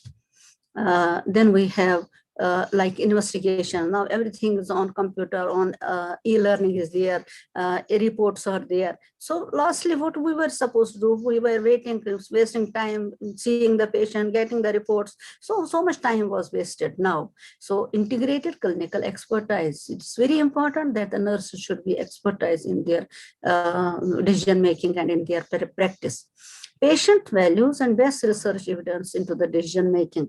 So here what we say, that when we take any evidence practice, any evidences, we have to take care of the patient, his decisions, his values, his preferences, so that our decision-making process will be fast. Now, help to make clinical decisions which enhance the opportunity for the clinical outcome and quality of care. This, when we have evidence-based practice, it improves our outcome, it improves our quality of care. How can we say the outcome has improved? Because the patients are satisfied, the nurses are satisfied. So that is how we evaluate our outcome. Then evidence-based practice helps us to keep knowledge up to date. As I already told you, there are many things which are obsolete, but now we have to keep a pace with the current knowledge, with the current equipments, with the current technology. So that will be that the nurses will not be lagging behind. Then incorporates the best research data and best clinical judgment. So when the nurses do research, they become more knowledgeable and they apply that knowledge in the clinical area. Now, what are the various steps of evidence-based practice? Now, you will see there are 5 steps. 5A. That's very important. Is 5A, you have to remember. A means ask, acquire, appraise, apply, audit. Now, sometimes we say ask means assessment. What we ask to the patients. We have to ask the patients that we have to assess. What we have to assess? We have to assess his problems. That means what problem he has. What is the, so here we can say that you have to ask the patients about his illness. You have to ask the questions related to his sickness or his problem, what problem he has. Then when he has a question, you have arrived to the question, then what you will do? You will get the information, accurate information. And these, when you are asking the question, these questions should be related to the clinical questions where you can have an answer, where you can satisfy a patient. Then you have to acquire. What you have to acquire, whatever the questions you have, they should be answerable. You have to take the best answers from that. Then you have to see how can you justify the question. That should be evidence-based, and that how can you answer the questions? That is when you will have the review of literature, when you will have guidance from somebody, when you will go through research papers, then only you will be able to tackle those questions and will be able to answer those questions. Then appraise. Now in appraise, you have to appraise the literature, whatever the literature you have taken, whatever the answers you have taken, you have to first appraise it, critically appraise it, whether it is evidences for validity, impact, and also applicability. 3 things in appraise you have to remember. Validity means whether it is closest to whatever you want to answer, is it related to that? Then impact means what is the size of effect? Is it effective? Or you want to change the question, then you want to change the answer, then you want to change all the literature. So your question should be such where you can find an answer, where you can have critically analyze it. Then is it applicable? Whatever you are doing, the evidences, whatever you are doing, the answers, implementation, is it really applicable? Then apply, that means integrate. The integrate, once you have a question, you have a lot of questions, you have tackled the best answer, you have appraised it, you have critically analyzed it, then you will apply it. Then while applying, you have to put it in the clinical decision making. That means whatever the evidences are, you are applying it to patients. So then the last step is evaluate. So that is audit. What you will audit? You will audit all these things, the steps, all the 4 steps, whether you have asked the right question, whether you got the evidences as per evidence, the answer your question, whether you have critically approved it, whether you have appraisal it, and then you have to apply it, and then you have to evaluate it. These are the 5 steps of EBP model. Next slide, please. Next slide.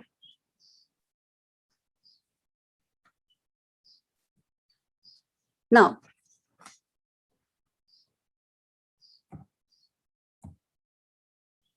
hello, may I have the next last step, please? Last but one. One more. Huh. Yeah. No. Back, please. Now we have back. Wapas karo. EBP models, list of models. Yes, exactly. Thank you. Now here, when we say evidence-based practice, different people have given us different models to apply for evidence-based research. Now, what are these models? Now there are many nurses and healthcare professionals who have developed several EBP models. So what is the function of this model is to aid in implementing the EBP process. These models serve as a organizational guides that integrates most current research to create a best patient care practices. But I cannot go all of them, but there are a few very common models which I will be highlighting over here. The most commonly used and described in nursing literature are: number one is Academic Center for Evidence-Based Practice model. It is also known as STAR model, ACE model. Then second is Advanced Research Clinical Practice through close collaboration. Then third is Iowa model. Fourth is John Hopkins Nursing Evidence-Based Practice model. Then fifth one is Statler model of evidence-based practice. Now may have the next slide. Now first we will go to AC STAR model, and that is Academic Center Evidence STAR model of knowledge transformation. Now this model is regarding the how we will transfer the knowledge, how we will convey the knowledge to the for best practice evidence. Now here, this was developed by Dr. Kathleen Stevens at Academic Center of Evidence, and practices in the, which is situated in the for evidence-based practice located at University of Texas Health Science. Now it is a framework for systematic integration of evidence into practice. So there is a framework, there is a model in that we have a picture how to apply it, and then what is the content, and then how to get it into the practice. Organizes both old and new concepts of improving care and provide framework with which to organize EBP processes and approaches. Now this is the background of this model. So what is it for? So it is simply for transformation of knowledge. Now, it is composed of 5 stages, that is knowledge, discovery research, evidence summary, translation into practical guidelines, practice integration, process outcome evaluation. Next slide.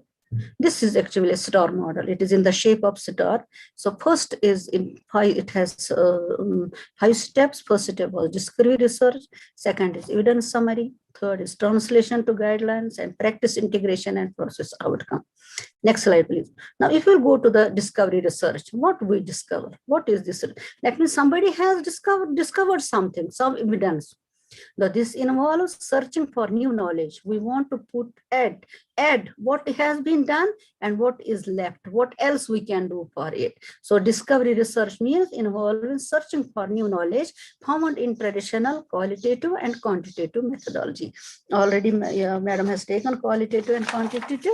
So both of these methodologies we use in research. Out of that, what was the found? That was the new research, what we can do, that is discovery research. Then second is evidence summary. Whatever we had, the new knowledge, from these qualitative and quantitative methods, we have to synthesize it. Is to synthesize the body of research knowledge into a meaningful statement of evidence for a given topic. Knowledge is, so it is also known as knowledge generating state. Evidence summary, it's a knowledge, we generate the knowledge, then occurring in few findings which may arise from the synthesis. Then translation, what knowledge you had from previous and new knowledge, you have to translate it to provide clinicians with a practice document or clinical guidelines derived from the synthesis and summation of research findings. When we submit the research findings, when we summarize this research findings, we translate it. Then practice integration. And practice integration means whatever the findings you have translated, practitioners and healthcare organizations, the practitioners are changed through formal and informal channels. We have means of communication, like how you can convey what you have, what studies you have done, what new knowledge you got. So that you have to send it to your different people so that they will put it into the practice. Like we have formal and informal. Formal means when we have already a relationship made from top to bottom. Like if there is any information, we first is a nursing superintendent, then it goes to the staff. So it goes through various points. That is a formal. We have already put a formal channel. But informal means we don't have a formal channels. But if you want to convey it, you may go to your peer group, you may go to your guide, you may go to some people. So I have done this knowledge, please this is like this. So that is informal channels. But this practice integration means generation of knowledge, then sending the knowledge either through formal or through informal channels. Then evaluation, that means what outcome is evaluated. That outcome depends on impact of quality and satisfaction. Whatever knowledge you have got, whether you have implemented it, whether the nurses are satisfied, whether the patients are satisfied, that is the outcome. Now, second model is advancing research and clinical practice through close collaboration model. This is also known as ARCC model. Now, this is a first conceptualized in 1990 by Millink as mentorship framework to assist the advanced practice nurses in implementing EBP. So here, this is different. That means we need mentorship. We need champions who will take role to implement this model. Further developed by Pine Out and Holt in 2002 to serve as a guide to advance to advance the systematic implementation and sustainability of EBP to achieve quality care. Provides a framework for the development of nurses to become EBP mentors and champions. Now it has 5 steps. Now, what are those 5 steps? First is assessment of organizing culture and readiness for EBP, implementation in healthcare system, identification of strengths and barriers to EBP process, development and use of EBP mentors, then EBP implementation, outcome evaluation. Next slide, please. So all these steps are there. So first step was assessment of organizational culture and readiness for EBP. Now for this, to apply it, what we will say that we have to assess. What we have to assess? We have to assess the organizational culture. Then are they ready to implement this EBP? Then for that, there maybe we have to identify some barriers. There may be problems in implementing it. Or it can be appreciated. That is potential strength. Or they will not be implemented because there are barriers. They don't want that we should apply it. Now, in these barriers, when there is lack of EBP mentor, if we want to want to implement some evidence in the clinical practice, but the hospital is not cooperating you, the nursing staff is not cooperating you, because they say you are not an adequate person to apply it. So it can be lack of EBP mentor. But if we have a mentor, if we have somebody who can take it to the higher authorities so that it can be implemented, or if there is no EPP knowledge, the skills, they don't know, they don't know us. They say, no, you don't have sufficient knowledge to apply it. Then these are some of the barriers. Either it can be strengthened or it can be blocked. That means there is a barrier. Then third point is development and use of EBP mentor. So to put this in implementation, we need a development and use of EBP mentor. What is a mentor? Mentor is a person who is knowledgeable in evidence-based practice. She is the champion. She knows how to utilize it, how to influence the people, how to influence the administration. And then this EBP will be implemented, and then we will see this outcome. The outcome can be, like we can say, it improved patient care, it can decrease hospital stay, or there will be nurses satisfaction, there will be internet use, then it can be also, there will be less turnout, then there will be less turnout in the hospital. So this is the model that is known as RCC model. Next, please. Now, if we will justify it, so the first step in this ARCC model was the assessment of culture, readiness, as I have already explained you. Then we have EBP more facilitator, and barriers can be identified together with a plan to overcome them. EBP mentors are developed and placed to bring within healthcare system to work directly to foster EBP knowledge, belief, scheme of EBP process. Now, these mentors are key in strengthening clinicians' belief about EBP and the ability to implement it through education, training, environmental improvement, and organizational support. Successful implementation of EBP care increases job satisfaction and improve nursing outcome. Next, please. Now, next third one is the Iowa model. Now, Iowa model is also another model. So here, it developed at the University of Iowa hospital and clinic in 1994 to serve as a guide for use research findings to improve patient care. Now, Iowa model was developed as a pathway to guide the steps to help identify cause and also cause and research findings, research solutions, and implement the change. Now, it has again some steps, 8 steps. Number 1 is identify the triggers where EBP change is warranted. Can I have the picture, please, for this model? Next slide. So this is actually the Iowa model. Now here, this Iowa model is that it has some triggers. The triggers can be from problem side. If it's a patient related, it can be knowledge side. Now in these triggers means factors. Okay, these factors can be risk management data, then it can be process improvement data. These factors can be internal, external benchmark data.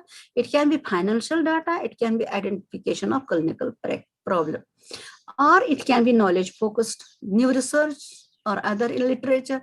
The national agencies, organization standards and guide. Whenever we follow any research, we have to follow the guidelines. Okay, we have to take care of philosophy of care, philosophy of hospital, and objectives and other things. Okay, ethical concern, lot of things are there in doing the research.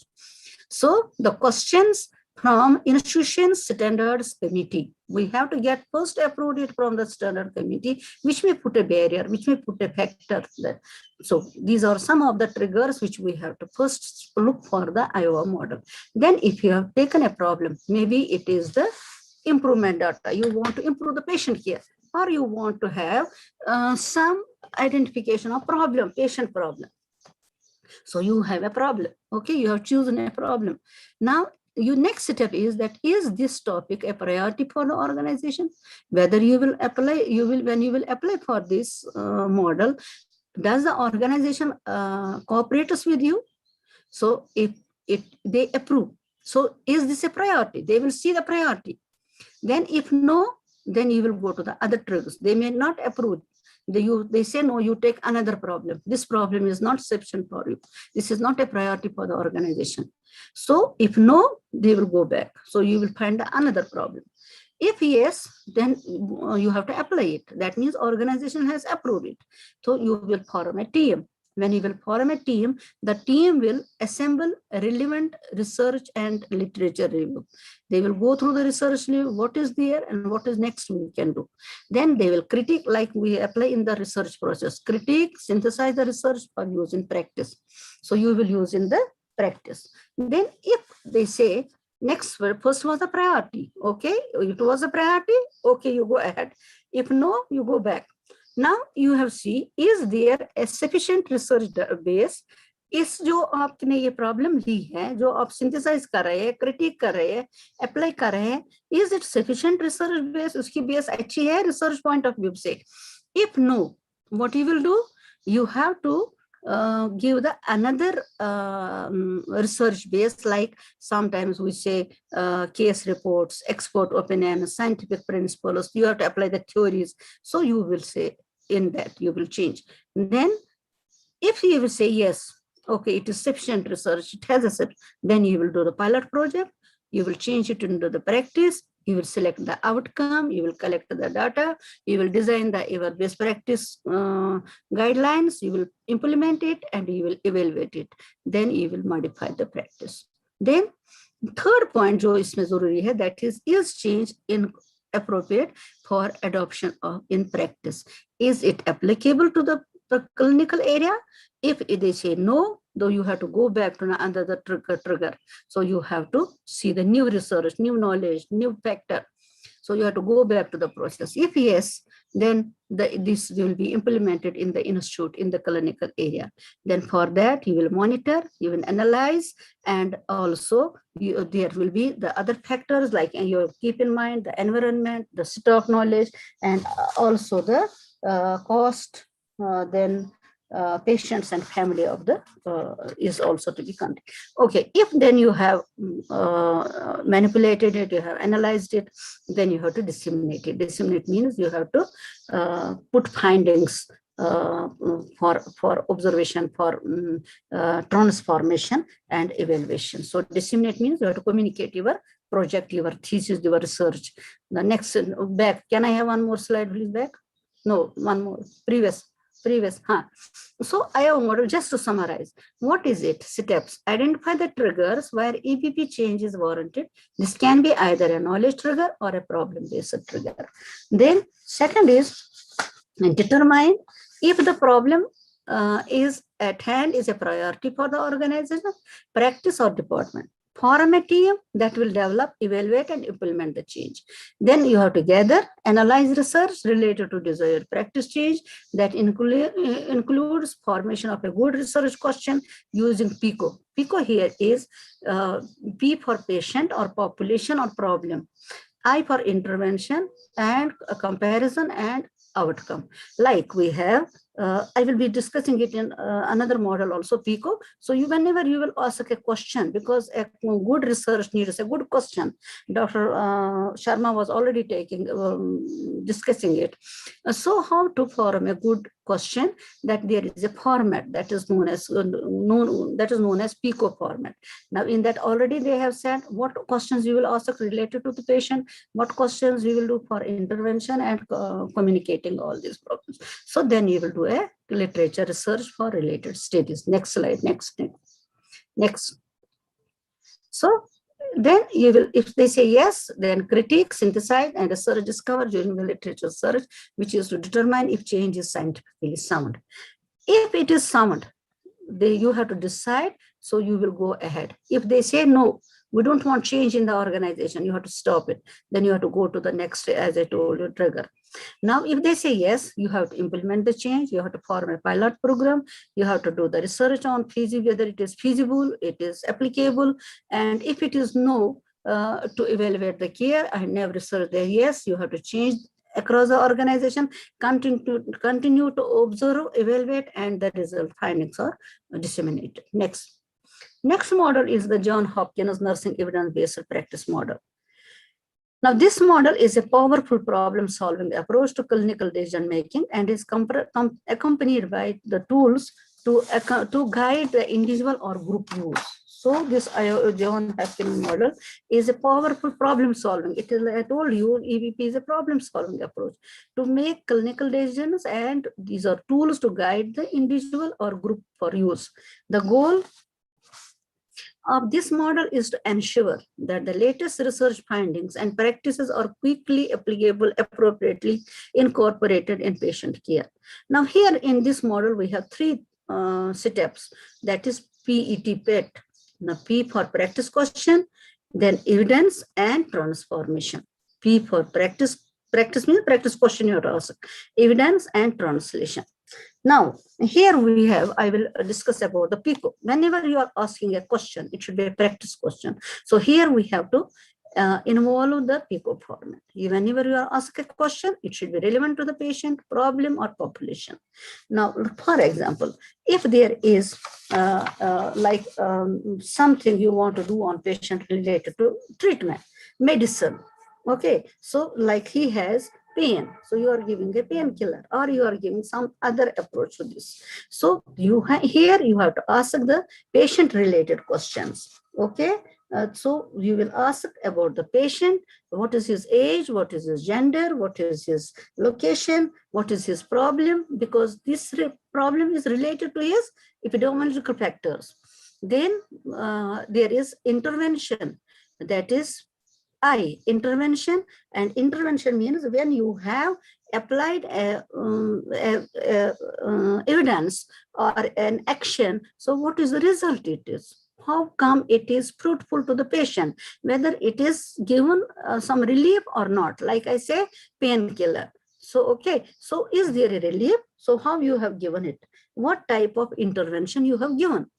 Okay, then comparison. Is there any, you have to compare this like medicine or like anything, whatever you are doing in practice, what is the problem patients, and then like I say painkiller. So you say, no, this painkiller has a comparison with other painkiller that is best than this, but that is a comparison. Then you will see the outcome. So what is the outcome for this painkiller? Like these are the PICO questions.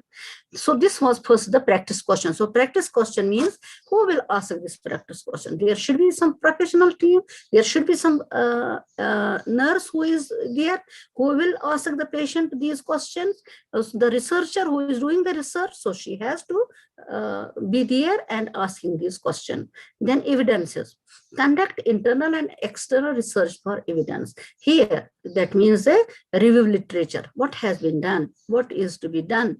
Like I gave you PICO question, a pain problem. All patient has a pain. So you will say, what has been done to relieve pain? It's not only medicine, but you may touch a patient. You may massage a patient. You may listen to the patient. So that will relieve his pain. So conduct internal and external research for evidence. Search, appraise, summarize, synthesize internal and external sources of evidence.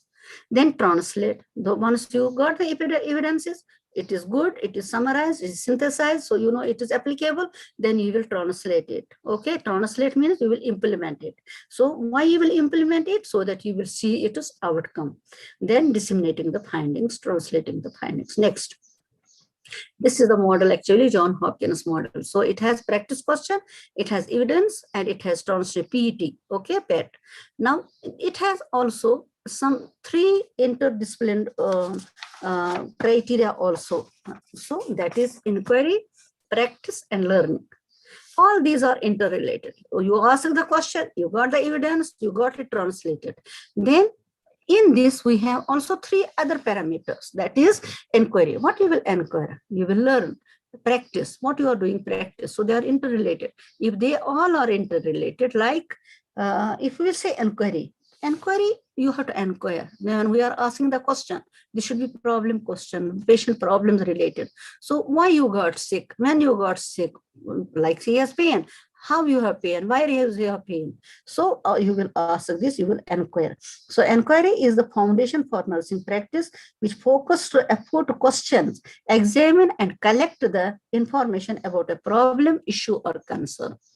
Then you have a learn. You have learned about it. Like we in nursing, we tell you how to give care to a patient with pain. Okay, so you have learned it. Then you will put it into the practice. So for that, there will be best practices and it will improve the patient care. So these are 3 interrelated components of Hopkins model. Otherwise, it has 3 only basic components. So it has 3 interrelated components. That's inquiry, practice, and learn. I have already explained you. So learning, so practice is the basic component of all nursing activities. It is who, what, why, where, when. Why. And now I told you, where is the pain? How long is the pain? So, so this is the practice questions. Then learning. Learning is an ongoing informal process of adopting knowledge by applying practice that results in behavioral change. Like I told you, it's not only we will give a paracetamol to the patient, but sometimes we give a personal touch. We just stand, we are standing with the patient. So he gets a little bit relief. So this is leads to behavioral changes. Learning is necessary with new knowledge, technologies, and skills. The use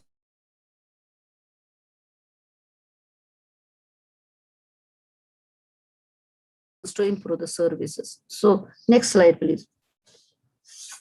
So it has, now there is another model, that is Sitetler's model.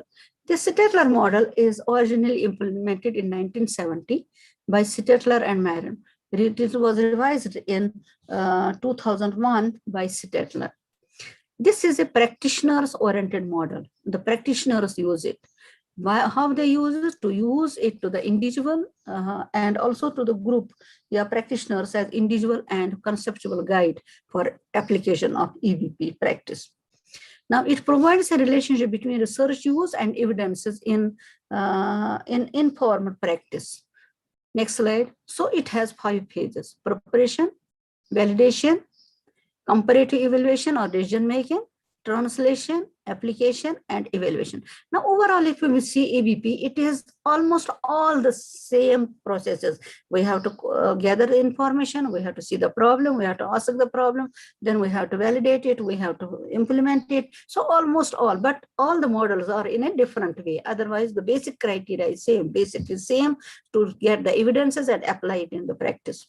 So these 5 phases are preparation, validation, then decision making, then application and evaluation. Next. Now, what is preparation? Now, here in next slide, please. Now, when we talk of first phase, that is the preparation, what we have to prepare? What we have to prepare means this model is related. We should know the patient's problem, its purpose, its context, it is research evidence, which evidence you want, sources of research evidence. So we have to identify the purpose of consulting evidence and relevant related sources. We have to recognize the need to consider the important contextual factors and which could influence in implementation. Then we have to know the reasons using the evidences to identify measurable outcome. So select, sort, and search resources for research evidence. Then we have to consider it which one is, we have to think of our factors which will influence it. Then we have to confirm the priority, and then we have to apply it so that there will be good outcome. Next. So this is preparation. Then validation. Validation means whatever you have prepared, the context, the objectives, the other materials from review you have got, you have to see the validation. That is credibility of findings and potential for qualifiers of application. So it includes the credibility of findings, whether the findings are applicable, they are operational. If yes, if no, stop, then you stop it. Okay. If yes, then you have to accept it. Then you have to synthesize findings and evaluate the findings. Next, please. Then comparative evaluation or decision making. Now here lies the decision with you because it was feasible. You have seen it, you have done it, you have synthesized it, and now you have to take the decision. That is comparative evaluation or decision making. So synthesize and decisions, recommendations for criteria of applicability. Whenever there is a research findings, we have to evaluate it as per the criteria. While like we say feasibility, applicability, then we say the expert opinions, then we got questions, evaluated, validated. So all those like with this also. So synthesize the decision, recommend per criteria of applicability. When we say per criteria of applicability, logically organize, and are they logically organized and displayed the summary findings from validated sources? Somebody has validated it. So are they satisfied with it? Determine whether feasible, desirable to apply, like targeting, setting, current practices. Is it as per this, whatever setting you have set? Is it as per the current practice? Then what are the decisions making and research finding? Then if it is feasible, fit for setting, then there are substantive evidences. Then current practices are also involved in this. These are the 4 factors which you have to involve in it. Then you can take the decisions. Next slide. Now translation or application. Now you will apply the decisions. Now these are operational definitions for use, options, actions for change, right generalization, form action terms, how to implement findings, identify methods to use an individual or group, plan for formal dissemination and change strategies. So state decision, not to use, stop. If it is for use, consider use, then you will confirm, and also you will critique. Then also you will apply, identify the record, and then state the decision. So in this, what we will do is that if it is, you have to confirm, then you have to see the methods of how to apply it, application, and also then you have to review the operational definition, and then you have to formally use it. Next point. Then evaluation, last point, that is clarify expected outcome. Evaluate in terms of outcome, purpose, seeking evidences. Use formal and informal evaluation by applying findings in practice. Consider cost benefits for evaluation efforts. Now here use research utilization process. Now here evaluate dynamically, identify goal for each use, obtain evidence, use alternative evidence to achieve the goal. Then evaluate on part of routine practice. You will implement it, and then you will see it on the routine basis. Next slide. So these were some of the models which have taken 5 models which are usually applied in the nursing field. Now, what are the barriers to EBP? Because if you will remember, I have RCC model, I told you there are barriers. Now, what are the various barriers? It can be related to nursing, it can be related to administration, it can be related to so many factors, but I have just clubbed it. Lack of value for research in practice. We have research, but we are not allowed to put it put it in practice. So lack of value. Then difficulty in bringing change. We want to bring a change, but administration, the other people are not able to cooperate with us and bring the change. Lack of administrative support, lack of knowledge. We have evidences, but we don't want to how to apply it. Lack of time for research. We don't have time. Then there is unavailability of research report. So how you want to disseminate the findings, you want to disseminate your evidences, but you don't have the research report, how to put it into the dissemination. That means you don't have internet, you don't have access to journals, library, other things. Then complexity of research regarding EVP, then organization failure to motivate or reward, lack of role model in nursing who can evaluate your success. Next, please. Advantages of EVP, information explores. So it gives us a lot of evidences. It helps us to gain knowledge, provides better patient outcome, increase efficiency of nurses. Nurses become independent. They are knowledgeable. They are doing practices, researches, keeping nursing practice current to new trends, updates, guidelines of care, help to determine high quality, cost effective intervention. So when the nurses are putting evidence-based practice, the care will be cost effective, and there will be more satisfaction for the patients. Provide care to patient, increase the nurse's confidence. Next. Duty. Influence legal proceedings. We have to go through a legal process like ethical committee, administrative approval, then publication bias. Next, please. Now, conclusion. Evidence-based nursing care is a lifelong approach to clinical decision-making, excellence in practice. EVP care is informed by the search findings, clinical expertise, patient values, and its use can improve patient outcome. Use of research evidence in clinical practice is an expected standard of practice for nurses and healthcare organizations. But there are numerous barriers which can put a gap between new knowledge and the back knowledge. So using the levels of evidence, nurses can determine the strengthening of research studies, assess the findings, and evaluate the evidences for patients' implementation into the best practice. Next. Thank you.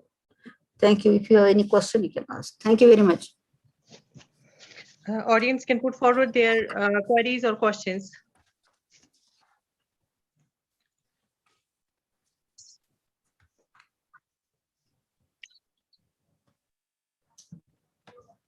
Any question, please? Sheikh Masood is having a question. Can you please unmute? Okay. Yes, ma'am. Assalamu alaikum, ma'am. Walaikum salam. Ji ma'am, जब भी हम कोई भी research करते हैं ना ma'am, किसी चीज पे भी, इन टर्म्स ऑफ नर्सिंग की मैं बात करता हूँ, क्या वो एविडेंस बेस्ड प्रैक्टिस बन सकता है? सपोज आजकल जो हम जो इंटरनेशनल रिसर्च करते हैं आजकल, लाइक मैं आपको फेनोग्री की बात करता हूँ, इससे हमें हाइपरलिपिडेमिया हो जाता है बॉडी में. अगर किसी पेशेंट को हाइपर होता है, लिपिड्स ज्यादा होते हैं, तो जब उसको एक प्रोलॉन्गर देते हैं, ये थेरेपी हम देते हैं, तो it's a sort of intervention study. क्या ये एविडेंस बेस्ड प्रैक्टिस बन सकता है या नहीं बन सकता? Please ma'am. Very good question. Now, actually, there are whatever the nursing activities are, they are nursing based. I will give you an example of Florence Nightingale. When she has improved the sanitation methods like cleaning, washing hands, so it has prevented the infection control. Many soldiers were healed because of his aseptic technique. So at that time, you see, she has done a research on it, and now she's a role model. And we have then nowadays, if you see how to prevent, like we say, infection control in the ward, like we say pandemic, they say, no, you use mask, you use PPE. What is it? It is evidence-based. Whatever you put, whatever nursing procedure is, it is evidence-based. Any activity the nurses does, like giving an injection, what is it? It is an evidence-based. So like giving oxygen, because there are some examples, while I can give you evidence-based practice. When we give, like previously we used to say that post-operative patients go 2 hourly change position. Otherwise it will lead to bed sore or skin breaking. But now we say no, the researches are there, the evidences are there. Turn the patient whenever he is in that position. whenever he recovers from anesthesia unit. It's not that you will wait for 3 hours, 2 hours, or like that. Like I will give you an example from OBG. Whenever the baby is born, we were used to say, no, give feed after 1 hour. But nowadays, immediately you put it on the breast. What is it? This is evidence. So all the nursing, whatever you do, is an evidence-based practice. Thank you, ma'am. Thank you very much, ma'am. Okay, most welcome. Any other question?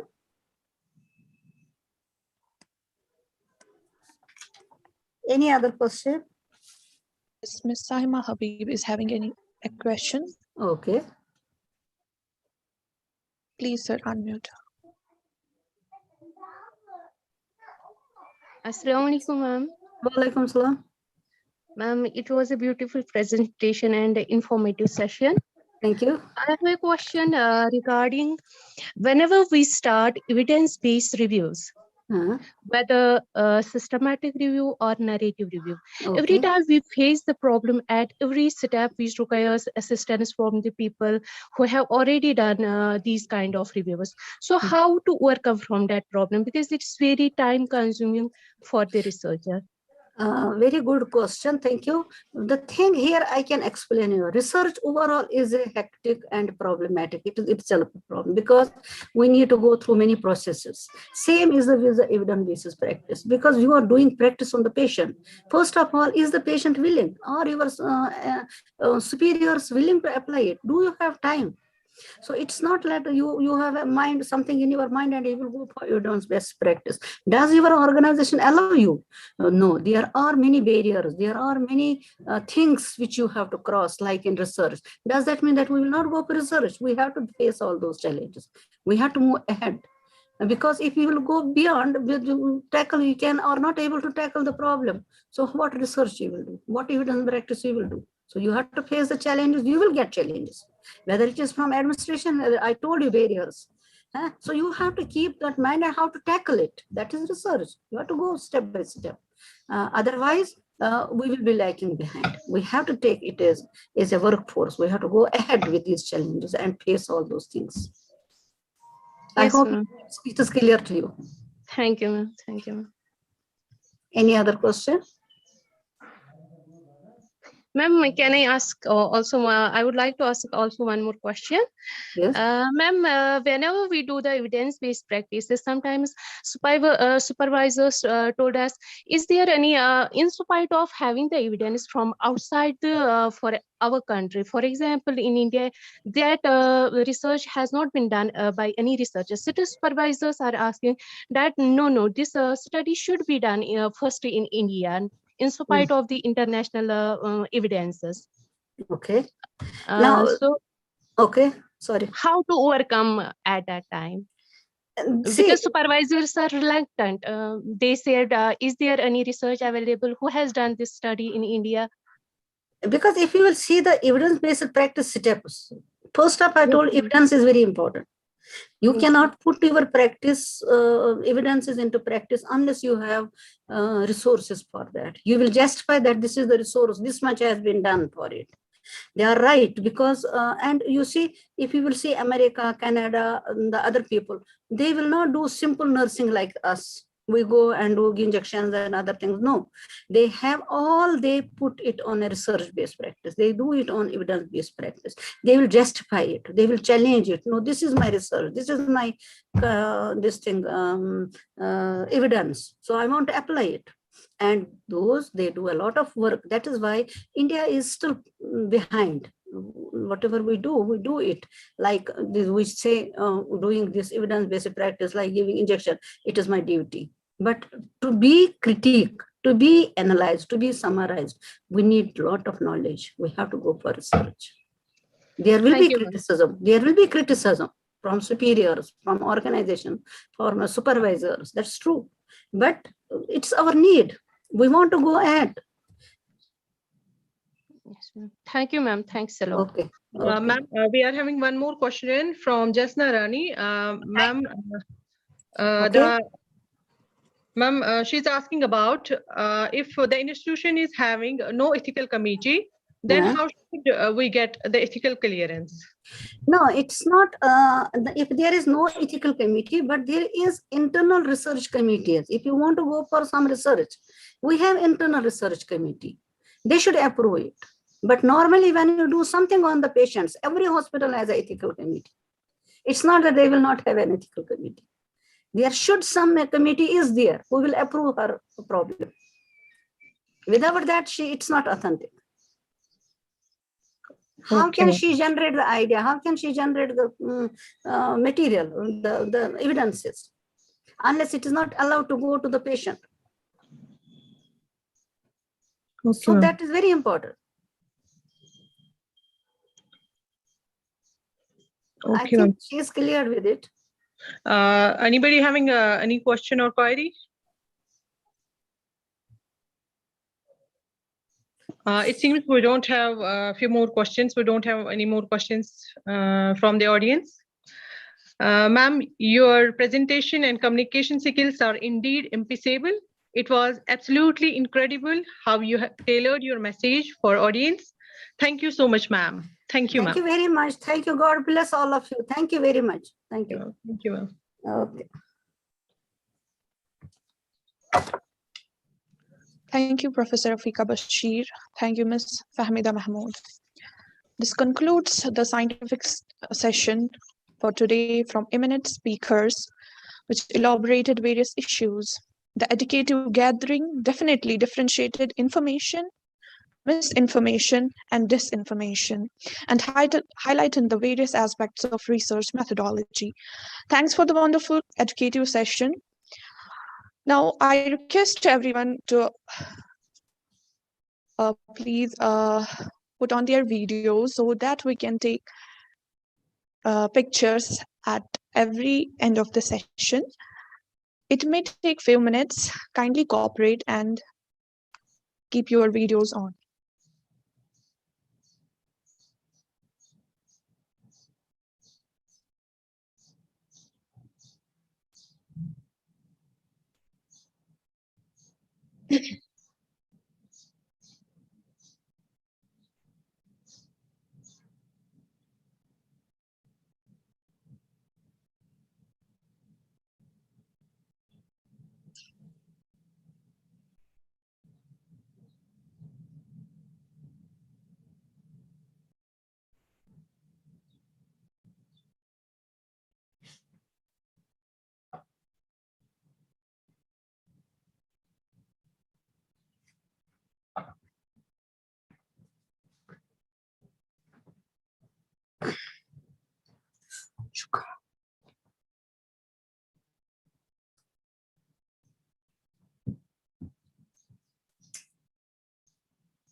Few more seconds as participants are more.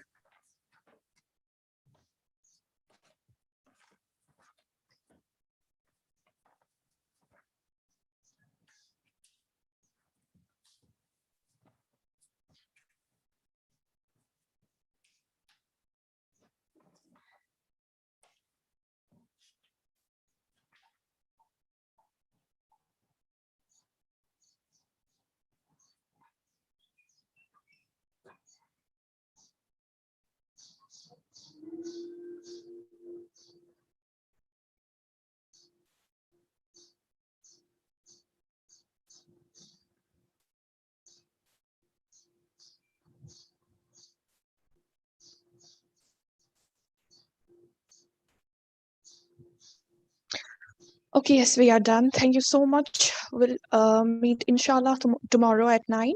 May Allah protect us from the ongoing pandemic. Assalamu alaikum warahmatullahi wabarakatuh. Shahid sir, you can end the meeting.